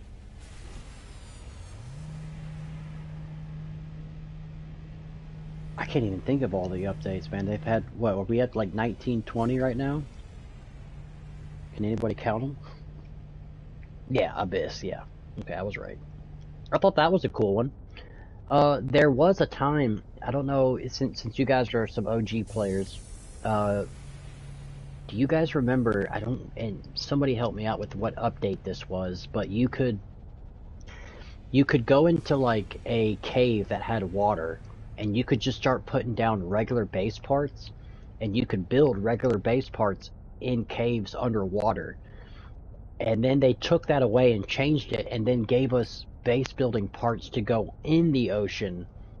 But you technically were able to do it before they gave you those base parts. That, whatever update that was that allowed you to do that, by far one of my favorite updates. I used to be able to put like those trophies that you get that are like gold and silver and bronze. I used to be able to put those like in the water, like underground, and I had this really, Panda will know what I'm talking about. I had a really cool base in this cave that would, like, you would never even know was there unless you went in and then like explored it and saw it. But whatever update that was that allowed you to do that, that is probably one of my top favorite updates that they've had. Because yeah, you can build underground and in water now, but you used to almost like glitch it. You used to be able to like, it used to be okay to do that. Like the parts would go down. I just can't remember what, I can't remember what update around what update that was a thing, but maybe when Panda gets back, he'll be able to help you with that. Because that was one of my favorite times playing No Man's Sky, was when you could build like that. Remus says, I don't remember what update that was, but it had to be before Abyss. Yeah, because Abyss gave you the underground base parts and all that. But you know what I'm talking about, Remus, how you used to be able to like put normal base parts underwater in a cave, and it didn't glitch. It wasn't like crazy. Like you could do it. And it might not even been in an update. It was just like something that you could do for a short period of time, and then they changed it, and then Abyss dropped right after that. And it just wasn't the same. Like I wasn't able to build in a cave underground when Abyss dropped like I was before.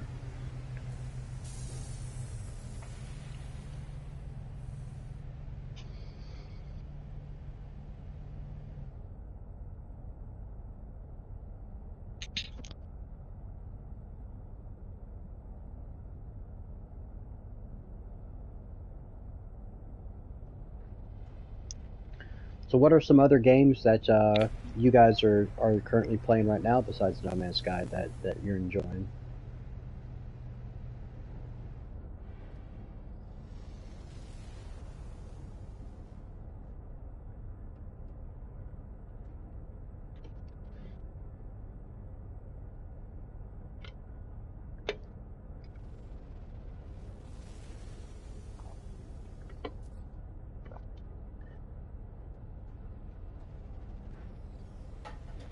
Hey, bro. Yeah, dude. I'm gonna have to jump off. Um, I gotta. I just realized what time it was. Leia's got to get picked up from daycare at 3, which she's not 15 minutes away, but I got to throw shoes on and stuff and get ready to go. So I got to pick Do her what up. you gotta do. Absolutely. Yeah. Um, and then she's got dance class right after that.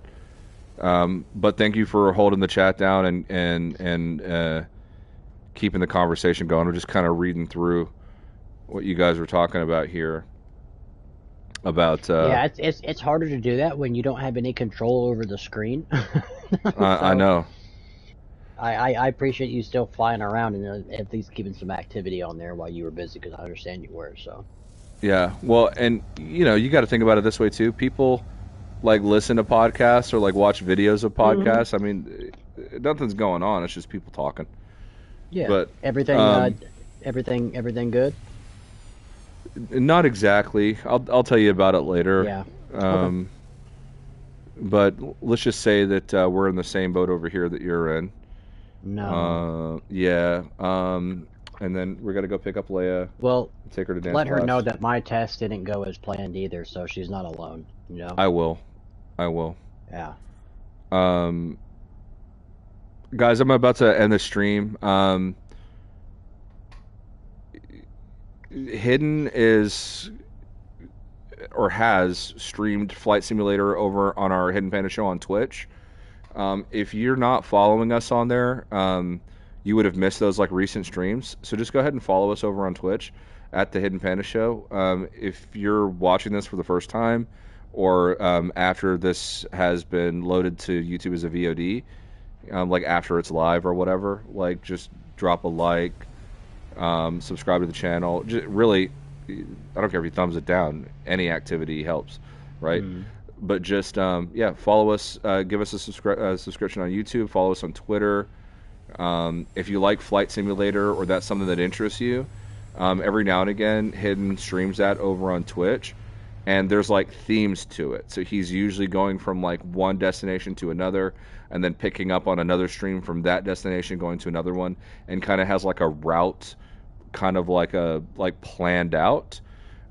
He also has been practicing landing at one of the most dangerous airports in the world that only a couple of pilots are qualified to land at. So that'd probably be interesting for him to stream as well. But yeah, give us a follow over there. Um, we're branching away from No Man's Sky. Not away, it's always going to be on the Yeah. channel, but we Yeah. just play other shit. And like sometimes we're not in the mood to play No Man's Sky, and so then we just don't stream because we don't think anybody's going to come check it out or watch. But we need to So change that.